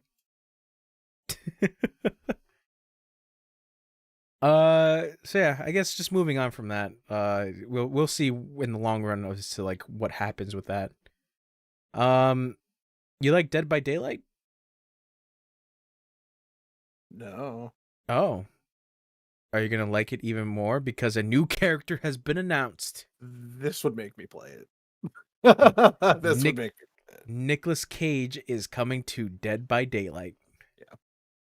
Not his character from Willy's Wonderland, whatever the fuck that movie was called. Oh yeah, the knockoff. FNAF. Yeah, FNAF. FNAF. Oddly enough, that trailer has been. Is it trailers or I think it's just been like pictures of the movie for that Five Nights at Freddy thing is happening. But still, Nicolas Cage coming to. I was about to say coming to Fortnite, but coming to Dead by Daylight. Uh, I don't know how I feel about this. I think the real question is, what is he going to be? Is he going to be a survivor? Is he going to be a killer? I think it's a killer. He might be a killer. I think because they only drop killers. They don't give you new survivors. I don't think. They, they I don't kind think I've of, ever seen a survivor drop as like a cameo character as a person. as a person, no. But from other video games, yes. Because Chris Redfield, no, not Chris, Jill Valentine, Leon, Is it a costume or is it a character? I believe it's the character model. Okay. Yeah. But I don't know. I don't know what the fuck is going to happen. Because even then, in that Willy Wonder World shit, he was like fighting against the monsters, so he can hold his own. But still, that was not particularly a good movie, so what do I know? But what do we know now that we know together as a collective? Open world Zelda is now the format of the future, says producer Eiji Aonuma. So, for like Ocarina of Time and everything afterwards, Ocarina of Time was basically the format for everything. Now, Breath of the Wild is the format for every Zelda game afterwards. Oh yeah. I mean, so like I heard about this. I actually talked to my brother about it, and he was like, like, how do you feel about this? Um, we both kind of came to the same conclusion of like it's kind of like where it's at now, right? Yeah. Do I love old Zelda and the way that they used to like handhold you through everything? Yes, but like Zelda had to grow up at some point and start changing. Or not Zelda, but like the game itself, right? Yeah, the series. Um, so like where I mean, where were they it's gonna go next? It just feels right to me, honestly. I mean, it's the obvious choice because it's like, what do you do from big, expansive open world? You can't really go anything above and beyond from that. Like, that's the thing. I really enjoy the open world aspect of Breath of the Wild and Tears of the Kingdom. And don't get me wrong, I love Ocarina of Time because that was the first one I played, but I played the 3DS version. Uh, and even then, like those are adventure games. Like the 3D Zelda games are adventure games. I would say the more linear ones are, I guess, somewhat Twilight Princess and Skyward Sword, if I remember correctly, because they felt a little linear, but still they were still fun in their adventure aspect. But you have this whole quote from Aonuma talking about how, like, basically for those 3D games they were limited by the engine and what they can do. And now with consoles being bigger and their ability to do more with what they're given, it's just like, yeah, big open world shit makes sense.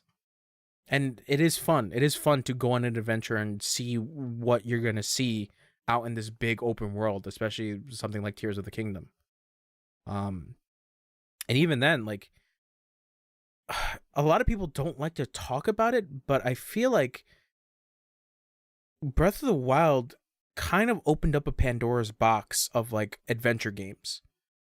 Cause like you have a lot of Breath of the Wild clones now. Just like how Dark Souls, like after that became huge, there were a bunch of Dark Souls clones afterwards because it became a smash genre.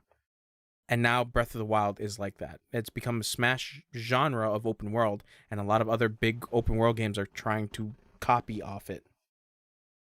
Because the biggest contender of, yeah, we kind of like took a basis from Breath of the Wild is Immortal Phoenix Rising, an Ubisoft game. Right. So it's like, yeah, it's like the formula works. Like it's there. Yeah, it'll definitely burn out at some point. Mhm. But Nintendo has been so good with like innovating with Legend of Zelda. It might not be huge innovations, but like they've been good at like slowly changing it to a new style over time and making sure that it's the next thing that you didn't know you wanted, but you want. Mhm. Yeah, I mean that's Nintendo's power on like their series is so big.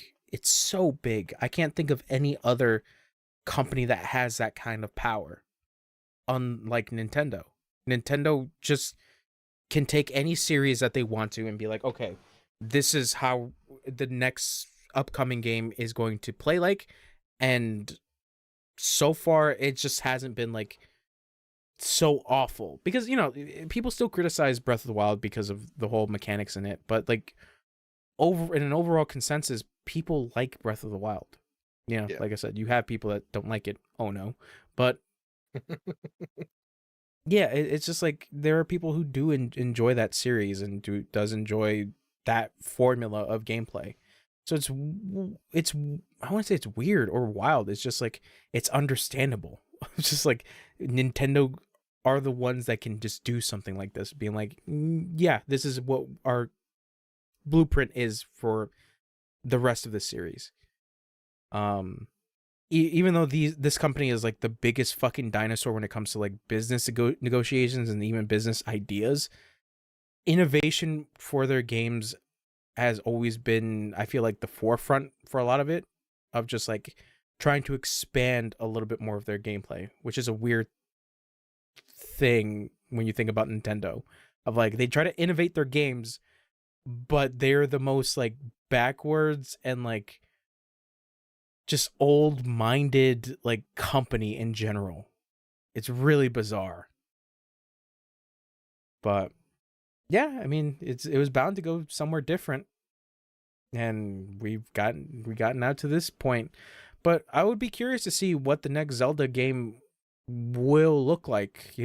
Obviously still keeping the open world stuff, but what they tend to do with that, because even though I like Tears of the Kingdom, it's just I never really thought that like Breath of the Wild needed a sequel. You understand what I'm saying? Uh, yeah, but it also makes sense that they did because one was just like so well received.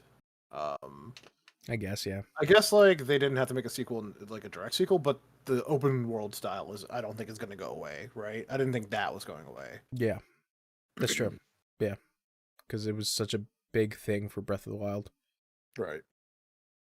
But yeah, I would like to see where Zelda goes.